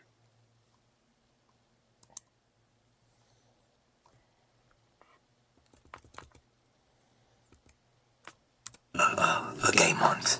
Get a little bit of the thrill of nature. Yeah. She smiles, nods. All right, I'll go get the stew together. She walks into the kitchen. You can see A little bit of the thrill.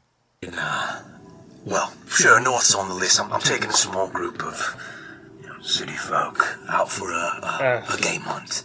Get a little bit of the thrill of nature. Yeah. She smiles, nods. All right, I'll go get the stew together.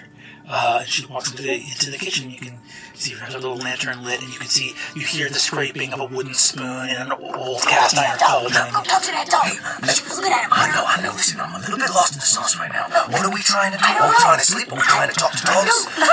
She was looking at the dog like there was some more information. You should talk to the dog and see what the dog knows. You're the city person. I want to go see who's upstairs. What the fuck? You want to go see who's up there? I just want to peek. Okay, you can. Oh my god, fuck. Go peek. I'll talk to her. If she comes. Tell her I already left. You want them Anything? talk to the dog. Anything for you to stop talking. Yeah, she has them through. She looks through the keyholes, and like a couple rooms sees one that has a shield with a bearing the emblem of a serpent. This is the crest of House Saramai, a vassal house of the Draconis, like one of their bannermen.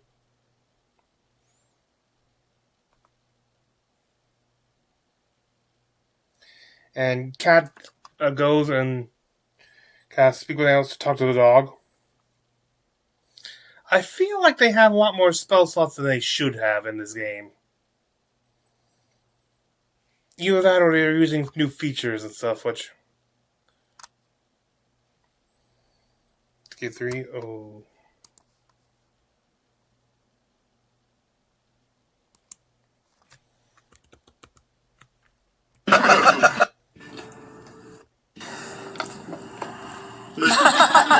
And then I want to just gently pet it on its back.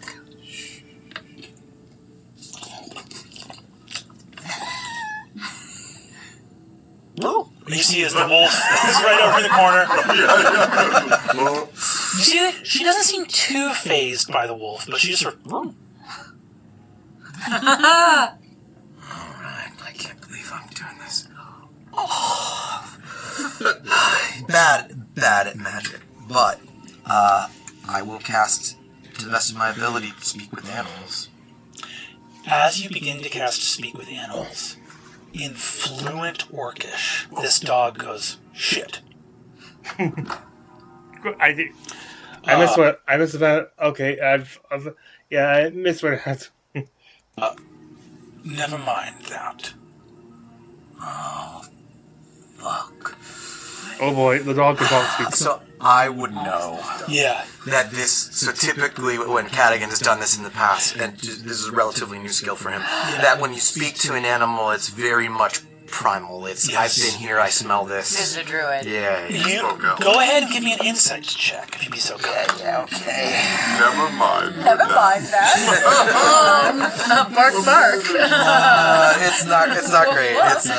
It's an 11. This is a druid. This is something. Yeah. You see, it just goes, never mind with that. Hello, friend. I take my hand off of him. You see that she just goes, sort of sits up and says, is anyone else of yours waiting outside? Yeah. 3 more. 1 upstairs. What is your intention here? And first of all, what may I call you? Boy, you have a nice voice. Very pleasant. Thank you for the kind words, stranger. We're on a hunt. Don't believe it involves you, but we're trying to help our friends. We're trying to make our way to Sloke. Thimble, you come back down and see a dog turns to look over at you and says, well, this has gotten well out of hand. Who are you? Who are you? You're not a dog. You are not very perceptive. Wait, are you with the people upstairs or are you just here on your own? I beg your pardon, under what authority am I being questioned here at this fireplace where I was comfortably snoozing before being rudely awakened? I'm sorry. Pardon me. I'm just a little pixie of the woods. She looks and says, the change in the tenor of your voice indicates a certain degree of dishonesty that I cannot... Yes, it's a very smart dog. Why did you wake them up? Why did I wake them up? So she looks and says before we... and you see that the young barmaid walks out, and you see that as she does, you see she goes, and looks at the dog being asleep and goes, Dame Morgaine, and you see that the dog looks up and says, Gwen, it's all right. Give these travelers their stew. You see, she says, here you are. You see that the dog looks at you and says, it's 3 copper each. Oh, the stew. Alright, do you have any money on you? Because I can't carry any. I do not. You don't have any money on you? You got no cash. money? I'm broke as hell. You see, this dog looks at you and says, unbelievable. Are you prepared to go in the back and wash dishes? Our friends have money. I can stay here. You can stay here. One of us can stay here. We'll both stay. No, we both can't stay. I'll go get some money. And I run outside to get some money for the stew. Listen, I'm sorry to intrude in here, obviously. As you see that Gwen seems completely unperturbed by the talking dog by the fireplace. Dame Morgaine. Do you own this fine establishment? Do I own this establishment? No, I do not own this establishment. Outside. Theo. Where? You have 3 copper. No, sorry, 6 copper. 6 copper. Oh, Take the bag. Thank you. Couple silver. You back to sleep. You rush back. Awesome. You arrive back. You see that Gwen says, Thank you. Thank you kindly. How much do you think you'd give her? What's the conversion rate? Bad with money. 1 silver. 1 silver is good. Yeah. I would keep the change. Oh, that's the kindness, sir. Thank you. You see that she looks out at this. You see that Morgaine goes, the option he would. He just identified one. Wait, do I know of anyone named Dame Morgaine? Does that ring any bells? Elves,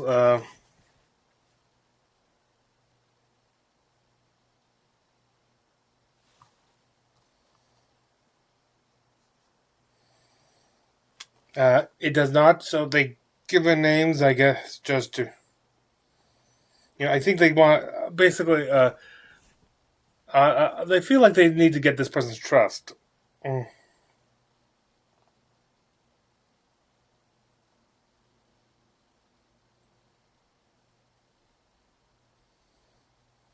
They asked why they came in, asking why they came in there.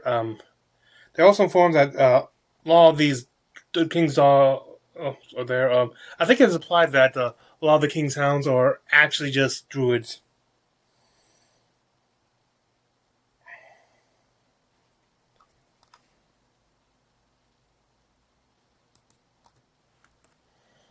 They can talk. Like, you recognize that her context for this was assuming you knew something you did not know. So you see that Morgaine looks up and says, Hawkins is a hound of the king, and the fact that you were able to track his footsteps in here is a fact that I will mercilessly torture him with as long as I can.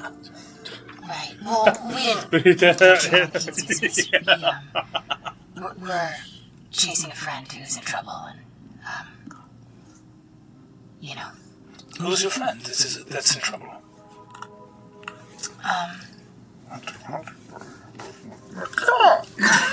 His name is Sid. He's an innocent, taken,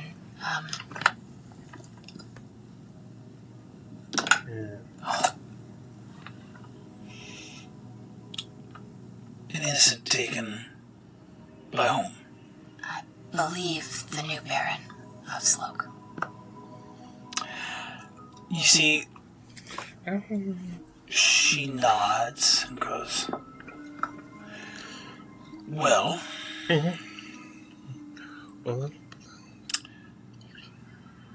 new Baron of Sloke is meeting on the morrow with some guests that are asleep upstairs. Did you travel with our friends upstairs?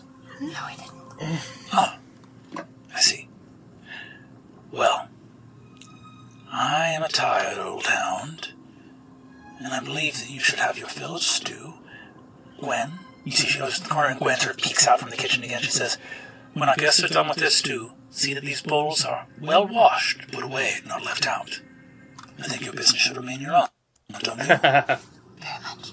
Thank you very much for your time. This was a mistake. We'll enjoy our stew, may I, please? And... well, go ahead. You see that she turns and says, my business brings me to Sloke on the morrow as well. It seems that you will be perhaps searching for your friend Sid in that direction. Do you have anything of his on you?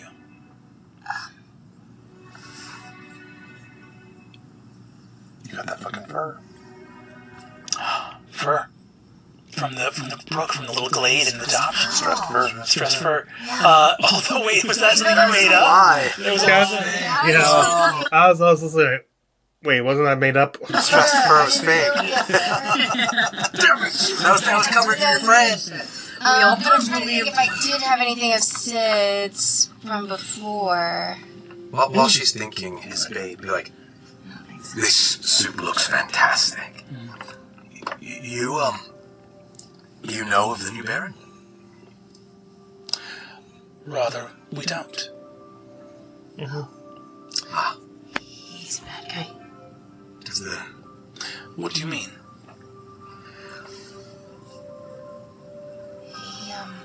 He gained himself by betraying a friend. Earthbreaker. bearer of false witness. Not a fine quality in anybody, let alone someone granted leave by the king to administer his justice. Yeah. Yeah, they claim all freaking stuff. Yes, if information, and they give, he said he travels with crows. You could tell by the lack of confusion, but more of the sternness is that he knows exactly what they mean.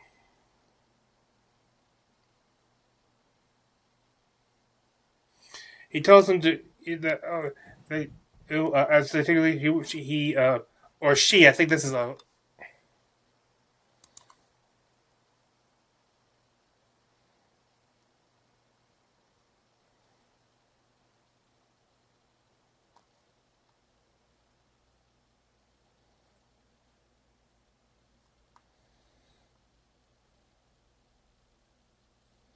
Morgaine, towards them that they make kind of Hopkins again. He okay, but he can be bold sometimes.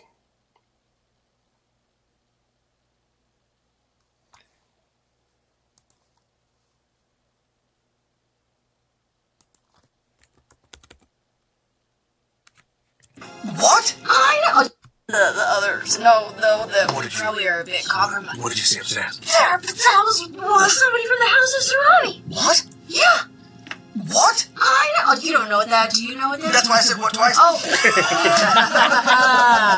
Yeah, they're under the house of Cerami. That's not good. No. All right. Let's make up the apple cart. Yeah. You guys go to the apple cart. I'm up and I'm on Teora's chest this time. Fucking move. You can't fucking move. Don't move. Laying there like You're a awake. stiff fucking spark heart. Oh, good morning. It is you eating biscuits this time instead of... Hell yes. Everybody go ahead and take a long rest. You guys, as the next day comes, you all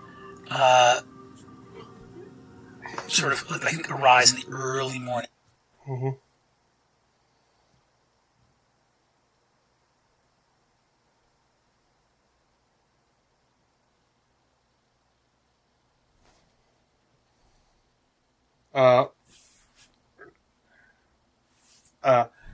They're heading out. They do talk more about how the Cadets Decree was seemingly against the king. Though based on the fact that some of his hounds are druids, it looks like he's still supporting the old path over them.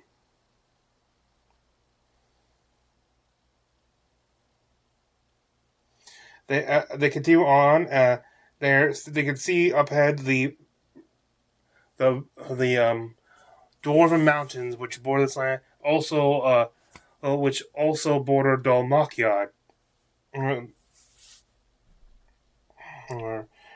They know that the land, the slope is located on the ridges of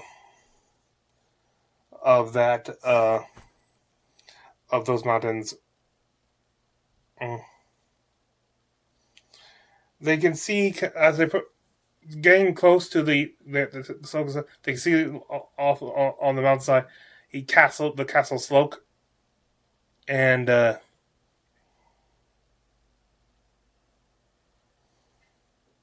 is small and in disarray. This is not a wealthy town.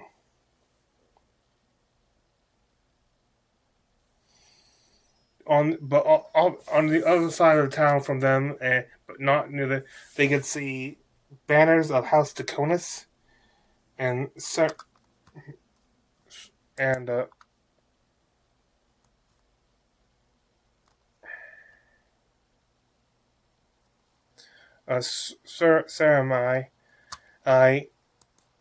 bears, and they are on a path to the castle. At this point, they needed more. Wiki is questioned about what exactly is the relationship between the Taconis and the Hailvars. Like, are they on good terms? Will his name pull any weight there? And he gives a very definitive eh. They also try to get closer to there. They're trying to figure out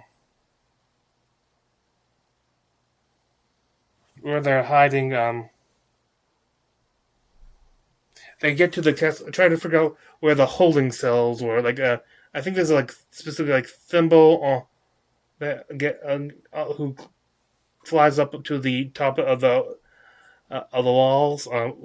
Cells. Problem is, it's such a cold castle that it wouldn't have designated prison cells. It would have like a locked storeroom or not being used to hide prisoners. They don't see any carriages around.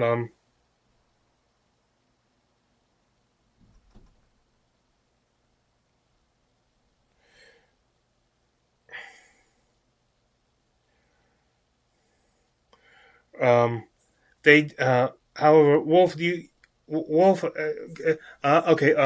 Cadigan is illustrated with Wolf, who does get a whiff of at least one recorder, though he can't identify which. So, Sid or Casimir is there.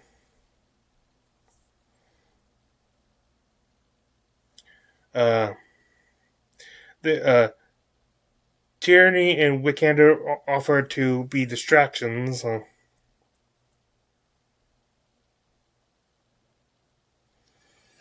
With Wick casting aid on himself, Thimble and Tierney. Depending on the layout of the town itself, like if they're found out, that could be a death trap. So, if they try to do anything funny, that.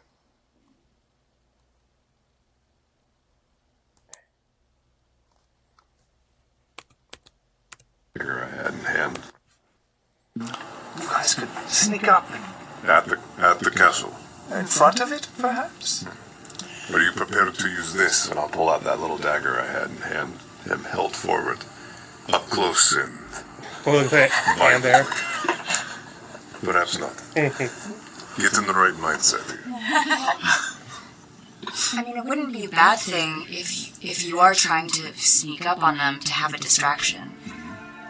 We could do that. You are good at being disruptive. Yes, thank you. Look, I don't love it, but the chance of a little bit more information before we go in swinging. Good night. Yeah, we also have no fast way out neither, so... Right. I mean, I'm okay with using that for bait if you are. Yeah, sounds good. Sorry, bait? Just like to put out, at this point, it's been 24 minutes since the actual episode will probably been aired. YouTube. Once again, technical difficulties prevent me from getting these bloody videos out on time. No, we bet. Yes. You will be a great aid in the fight. Oh, yeah. Are you guys staying put, or are you guys moving in the direction? Through the village towards the... Hell yeah. And if you're going in as Wick, I undisguise myself. No, right? stay put, because I don't know what the plan is yet. Maybe... Kind of yeah.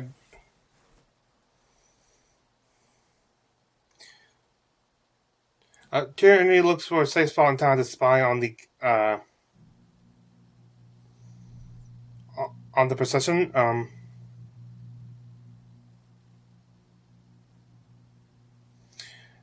With Cadigan specifically watching for guards for any guards, and specifically archers, which would be very bad.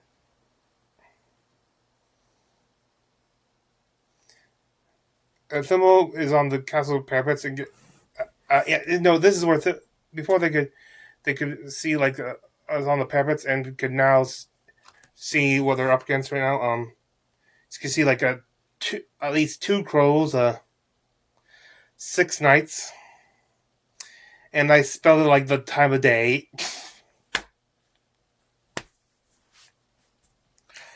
And at least 3 men-at-arms. And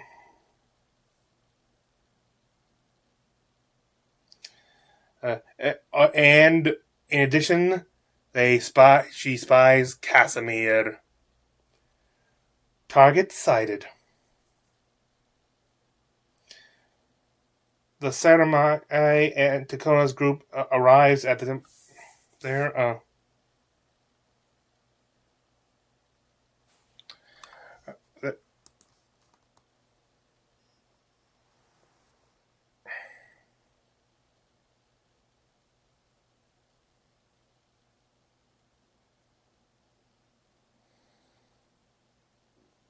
The Lord of Samurai is there in procession, as is Dosset Takonis, a cousin to the main house. More closely, like a cousin to Octus, I presume. A close cousin to a close in blood relation to Octus, I should say.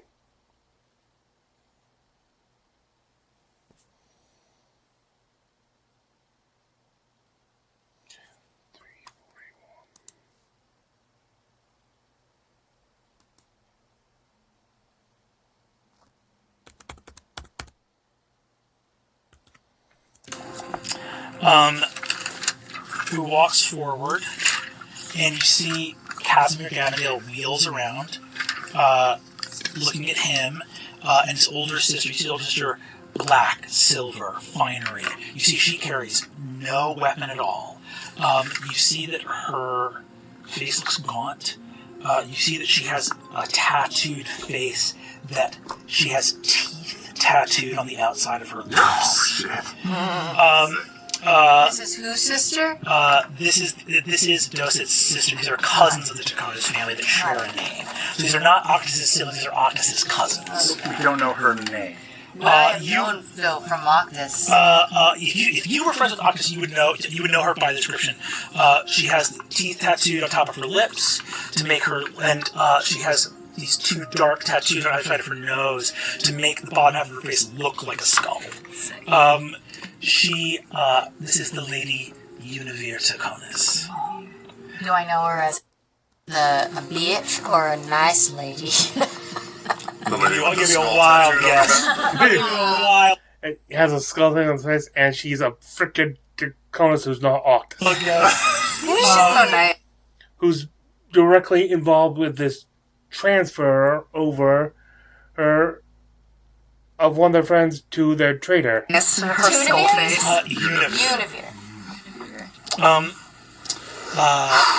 But you see she carries no weapon, gloved hands. She magic though. He's just a pacifist. The Konos are known for their sorcery. As they get to their Casimir's greeting is anything but polite. He is angry at his wards, like he has problem like a baronage, like with land, with land and stuff. He didn't realize that the castle they were giving him was just a small, decrepit thing within a small, decrepit town. Like it's practically boonies. They reward him. They continue on this, so they reward him with his title. And it kind of emphasizes the fact that they are, for the second time, awarding him this title, deed of title.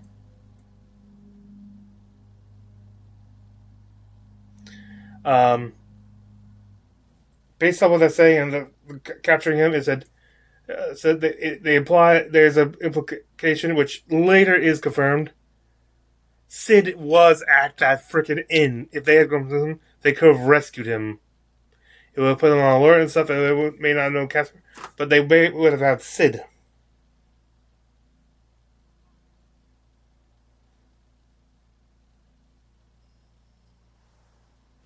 Once again, that fires.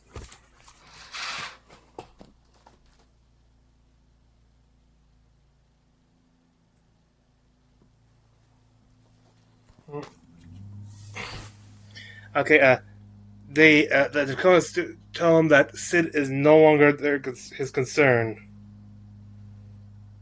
We do find out that Lady Slope recently died, and they either used their friend to do a quick marriage for Casimir, or faked a marriage, or false like Doc was saying that they were that Casimir was married, which is why they were able to give him the title.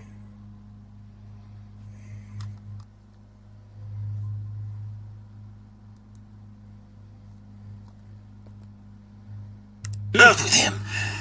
He was fucking. He's telling how he seems pissed off, like this is what he gets for betraying. He used to mean something. They're talking about. And you. I came from you, and it was supposed to change everything. And you see, he says, and it still can if you're a man of resource, Casimir. I assume you are. You see that he looks and says, I watched him. I watched him look up. Saw the terror in his face. And he saw that fucking falcon. And this is where we find one of the mysteries I felt like. It's not been a major influence, but they ever since but it was like the first scene there, like, what did Theosophy see in this guy that got him to a change? He always believed. And you see that Univere hasn't spoken, whips her head over and says, Falcon. He saw a falcon. Do you speak poetically? No. Answer me quickly. And you see Casimir says, the fuck? And you see that he is raised off the ground. You don't see any movement on Univire's part. And then he suddenly drops. And she says, answer me now, or die. And he goes, he's a real falcon. He saw a real falcon. It's the last thing he saw before he died. You see that Univere turns to look at Dosid. He raises an eyebrow to her. She says, you need to go. And Dosid turns around and says, it's a pleasure doing business with you, Lord Sloke. And you see that Casimir gets up and just hucks a rock in their direction, misses, just says, fuck you! Fuck you! If people do things for you, why would you reward them? You see that Dosid looks over at Sir, the Knight of House Saramai, and you see he goes, you've raised your voice, that was bad enough, and now you've struck out. Teach him a lesson. Yeah, they have one of the knights, one of the Saramai go up to him, pull down his hands, like pull him down, and start mercilessly spanking him with the flat side of his sword. Lord, I'm talking like actual harsh, like actual torture things, like not like a child. This is not like a parent like disciplining child. This is like actual torture. Like there's actual blood letting.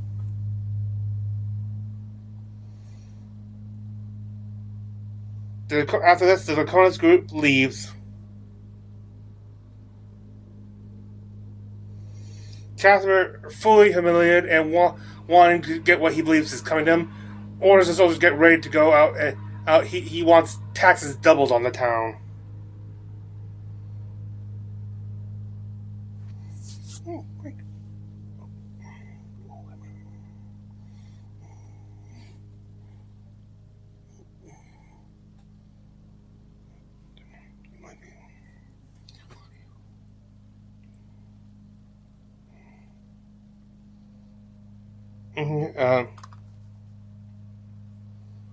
Down on village, we basically he wants the village's taxes doubled. And speaking of village, back at the group, Tyranny uses disguise self. I didn't write down, but what she disguises herself is like a very, very busty nurse. I guess anything to help him gain entrance.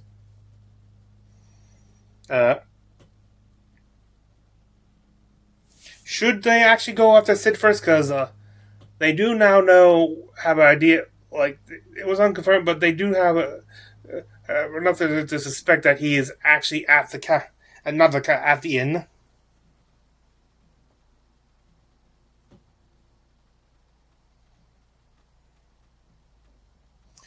And first, what is the plan going forward? I would recommend going into rescue Sid first because Casimir is kind of stuck where he is. Like they now know where he lives. However, if they go, they don't.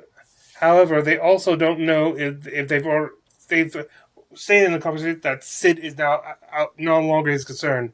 For all they know, Sid may have already been moved out of the inn. Also, it's getting there before this Tacona sorcerer gets there, and their armed escort.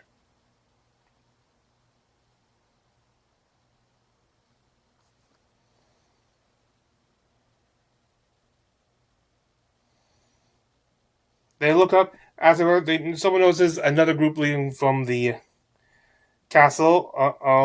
So this is probably the new tax collecting force from Casimir.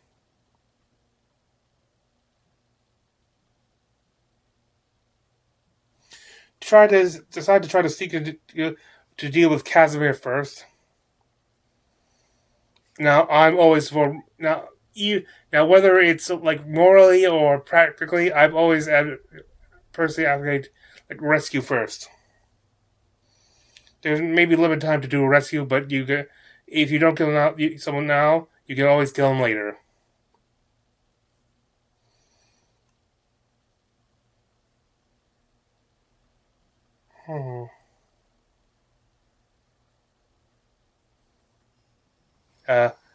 I guess this is where Wickander and Tierney, who's then still disguised, goes to see if they can help. Go to meet with the group sent to the town.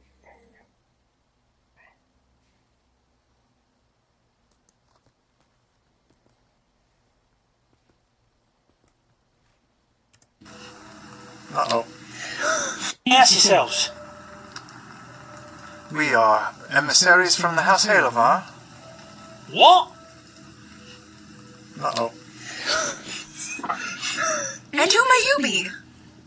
Don't you raise your tongue to me! I'm Sir Gully Breeches! Yes, you are. Sir Gully Breeches. I'm a knight of his lordship, the Baron Slope! We were here. Sir Breeches, yes. We're here because a healer was I'm a needed. knight! Yes, and we deeply value. Oh yeah, And we're here because Sir Casimir requires some Very fine voice. assistance for his body. Give me persuasion with this. For the accent. I say a silent prayer for her. I'll nullify that disadvantage. Okay, Just don't roll. one So more. don't roll yet. Don't roll yet.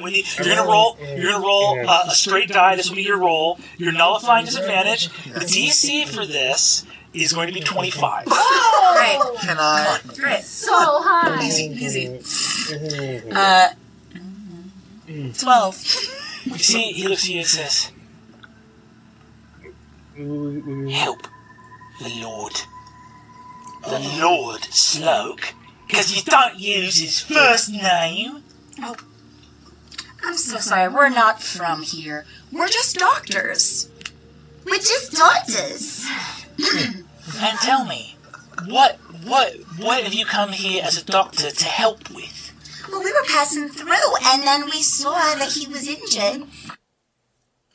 I just have to say, how I saw this took place in the castle walls. No, you claim that you in order to make it believable, you gotta claim claim that you heard the other group of knights, the Kogonos group, like pretty much making smart remarks and like laughing at what happened, and also while conveying how you find that their attitude distasteful. You know, the Kogonos group distasteful for that behavior. You saw that Lord Casimir was injured. We saw Arrested. Swords get drawn. I scream really loud. So, how many people are in front of us? You've got two knights, 4 men-at-arms, and this dude, Sir Gully Breeches. And I, as a last-ditch effort... Are they all out on the road, or are they in the castle and Sir Gully Breeches was out meeting them on the road? Or are you already there? You guys were walking up the road together. As a last-ditch effort, I'm going to cast Charm Person on Sir Gully. Oh. Do you have a means of disguising that you are casting a spell? You can give me a sleight of hand. Sure, I can. A sleight of hand check. That is an 8. Okay. As you move your hands like that, I'm going to need both of you to roll initiative. Just initiative. Dear Lord. Classic. Split the ball. 10. I got us 18. Is it too late for me to cast suggestion? Can I do that in combat? Probably should have done that first. I forgot that I had it. Go ahead, give me what each of you rolled. Wait, what did you roll? 18. 18. Tyranny, what did you roll? 10. 10. Great. I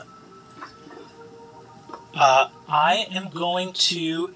So, Wick, you are going to go first, and you are going to... you're going to act first, and I'm going to need you to... I believe you're casting Charm Person right now. I had said that, so yes. Great. You're casting it on Gully Breeches here? Yes, Gully Breeches. Great. And I believe we are engaged with him, so he has advantage. Not yet. You guys have not done anything harmful yet. So that's all okay. Here we go. He's going to make a wisdom save. He fails his wisdom saving throw. So you are first to act on an 18. You cast Charm Person. You feel the spell take effect, although people see you casting a spell. What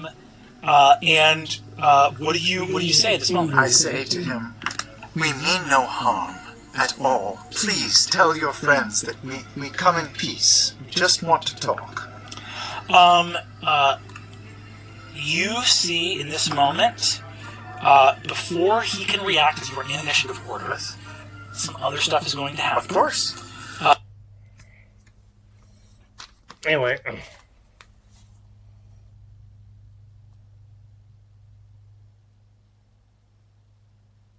They grab him. The men actually grab him. Our tyranny quickly casts suggestion.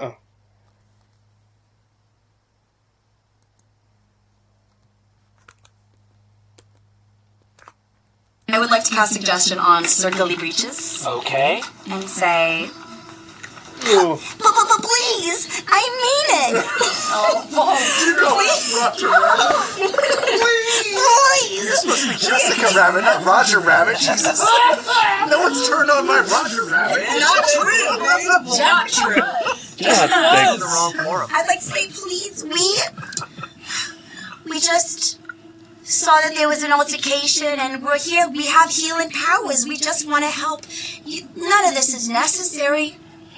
You cast suggestion. You are not certain if it works. Two of the knights each draw a sword and level it at each of your throats. With readied actions. I don't blame It is now Gully Breeches' turn. It is now Gully's turn, baby. We are going to roll the persuasion check. We are in another county. We are going to roll the persuasion check to end all persuasion checks right now. Sam, you're going to roll with advantage because he's charmed. You're going to roll with advantage. And because he's charmed, I'll go ahead and lower the difficulty from what it was, which was 30, to a friendly 25. Well, that's a 19 plus 6. For a 25! Oh my fucking MVP! God! MVP! Oh my fucking God! I guess you should have figured it out from the thumbnail. Or doesn't. He's got the vein. I think, Sam, Oh my. I know we're in initiative, but technically no one's attacked anyone yet. Sam, this is a weird thing to say for a charmed person spell. How do you want to do this? I would like to say to Sir Gully, her eyes are up there, sir. I would have you treat the woman with respect. This is a doctor. You see, he looks, and as you say this is a doctor, light flows out from the house of Halavar. You see, he goes, what'd you say your name was? Okay. Oh, Wick! You see, he looks over, Gully whips around and turns over. You see that one of the knights sighs and says, Brother Knight, Halavar, of the house of Halavar, of the sundered houses. And you see Gully goes, my remuneration? I'm so sorry. Yeah, I'm not looking at tits. Welcome.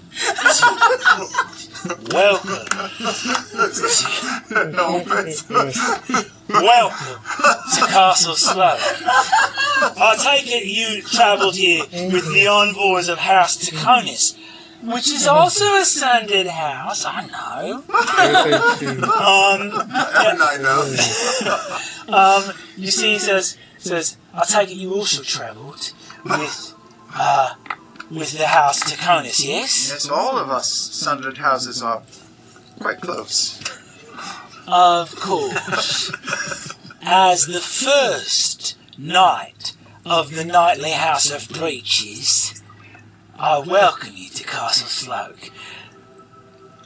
By some vision of the light, have you seen that, yes, our Lord has been badly hurt on the arse and legs?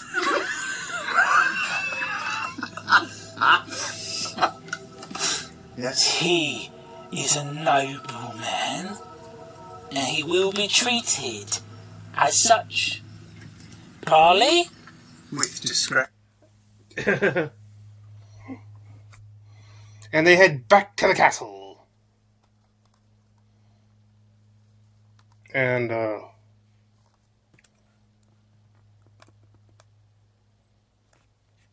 on his shield as like a crest, but the sigil is like largely rusted or faded, rides back into the castle and says,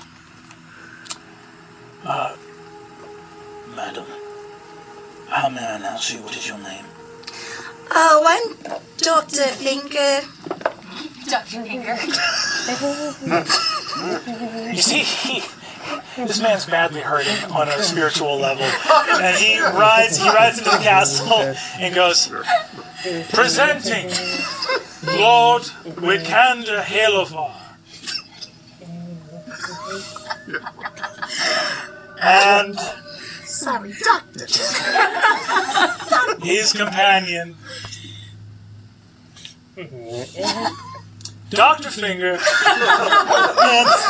That's right. That's right. no, straight man, this whole outfit. Ride into Castle Slough just as your companions reach the outer edge of the castle, hidden in the rain. Thimble, the other side, you hear a door open. What the fuck is this? My lord! The House of Halavar has heard of your need for a doctor. Please, avail yourself to the Baron of Slough. And you see that Casimir goes, Doctor Halavar, the fuck is this? Gully, send him away. And you see he turns back around.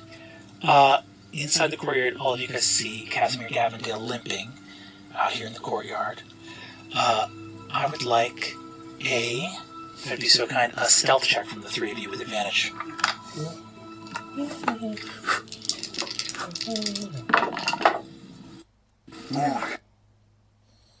Oh dear Lord!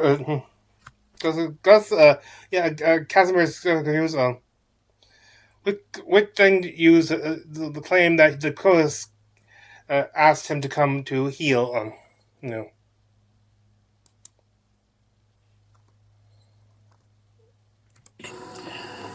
I think it'd be fun to roll in front of the board. Not a hard number to beat. You're looking for a 9 or lower, folks.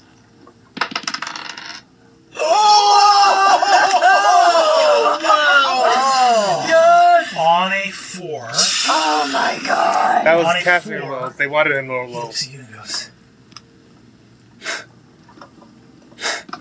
finally, a little fucking respect. Yeah.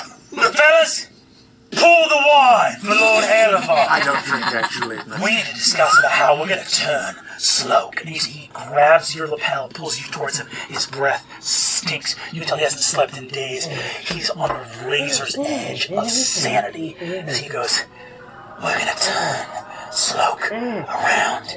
And if people won't follow a brand new baron who's up-jumped from a gutter criminal, they'll follow the light, won't they?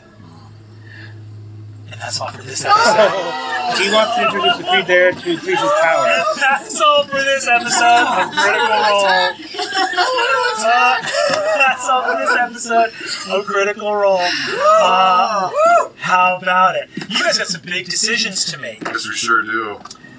We gotta assess some castle entrances, some exfil. You have, what did I say? 6 knights, 8 men-at-arms, 3 crow keepers. That's exactly Yeah, it. but we just kill him in secret and then we sneak on. Just like that, easy peasy. Yep. Like art and Get him games. alone. She's very I confident. thought we were gonna straight up die. Not with those titties. I love it. I can't believe Sid was at the tavern. You don't know that. We don't know. We don't know. They could have sent him. I could have caught him first and sent him off. Wait, are we out? Are we still in? No. no. Dame Morgaine would have said something. Yes, because you did say Sid's name Yes. to the Dame Morgaine. You've caught up with Casimir Gavendale, the bastard who betrayed the Aussie Bad fam. guy. He's a real bad. Yes, and we'll get into it next episode. To be aired next week, because, to be aired next week, because it is Thanksgiving and God. And I'll say this too, regardless of where Sid is, this is a man who just was going to send out half his forces to go grab all the villagers out of the rain and say double the taxes. Right. Casimir Gavendale, not a good man, and yet someone who once saved the Aussie Fang's life. Funny how time changes people. And speaking of time, you can tune in next week. Yeah, like you said, I would imagine someone roasted him for that, because, we have Thanksgiving next week.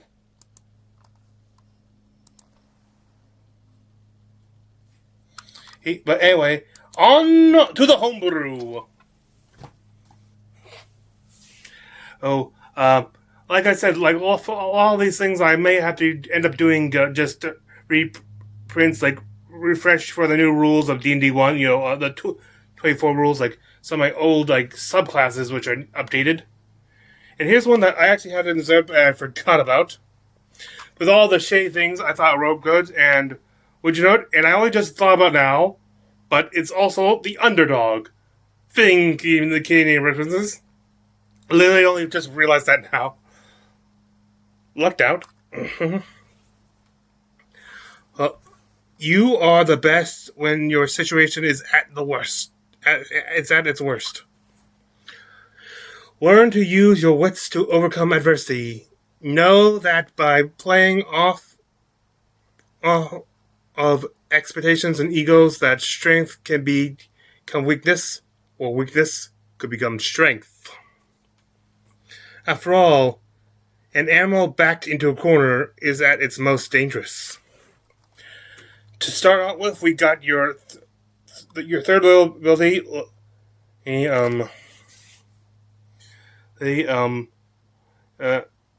Smartly done. You master the concept of mind over matter to aid you in physical tasks. You can add your intelligence modifier to basically you add your more like mental stats to your physical stat. To the checks and sayings of your you can add your mental stats to the stat to your learn to speak to your physical stats in checks and saving throws. Specifically, your intelligence can be added to strengths. Your wisdom to be added to your dex.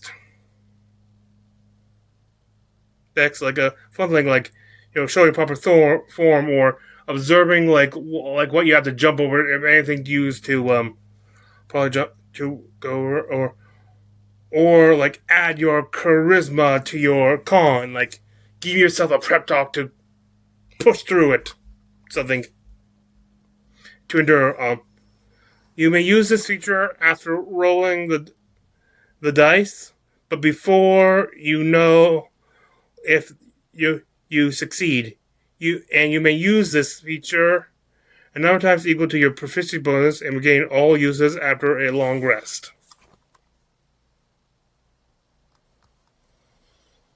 And then at level 9, you get what I would imagine if this was an official class be its signature ability.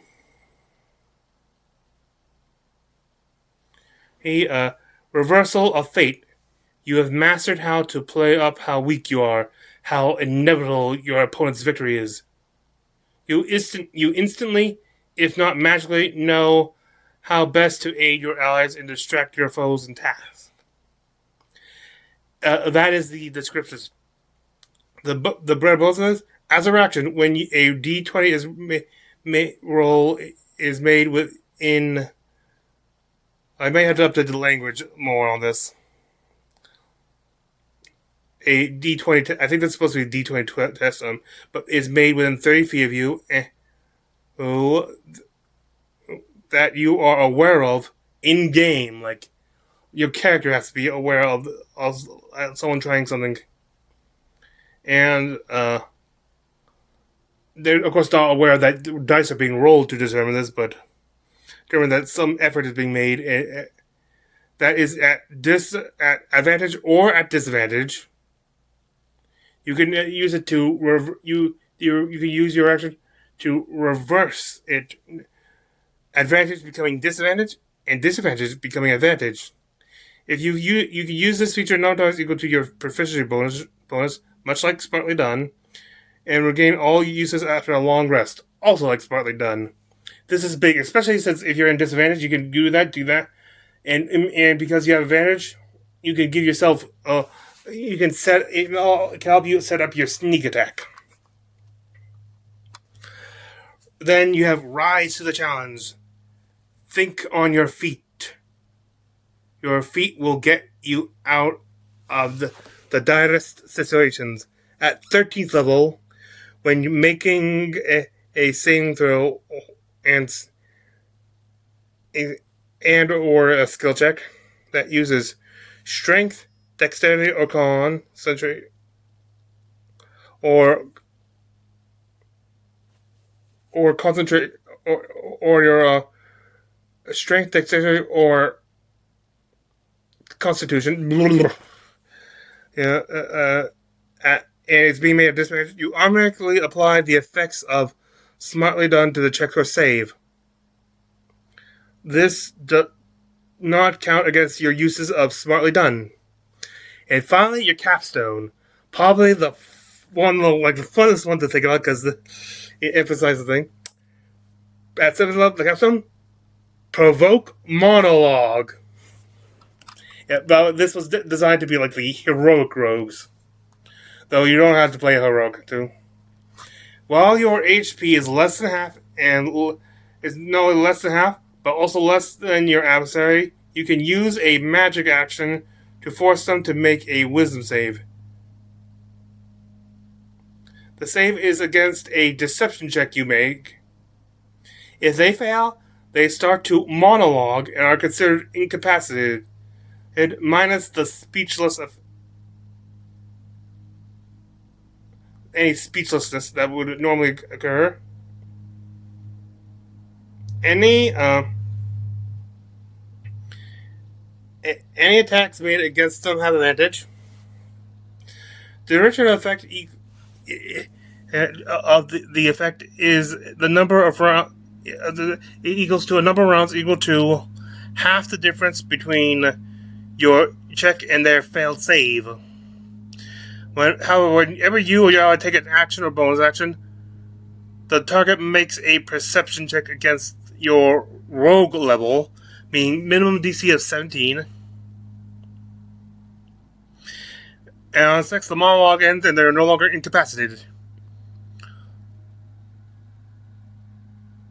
It will also automatically end with no saves needed if you or your allies interact with them or they take any damage.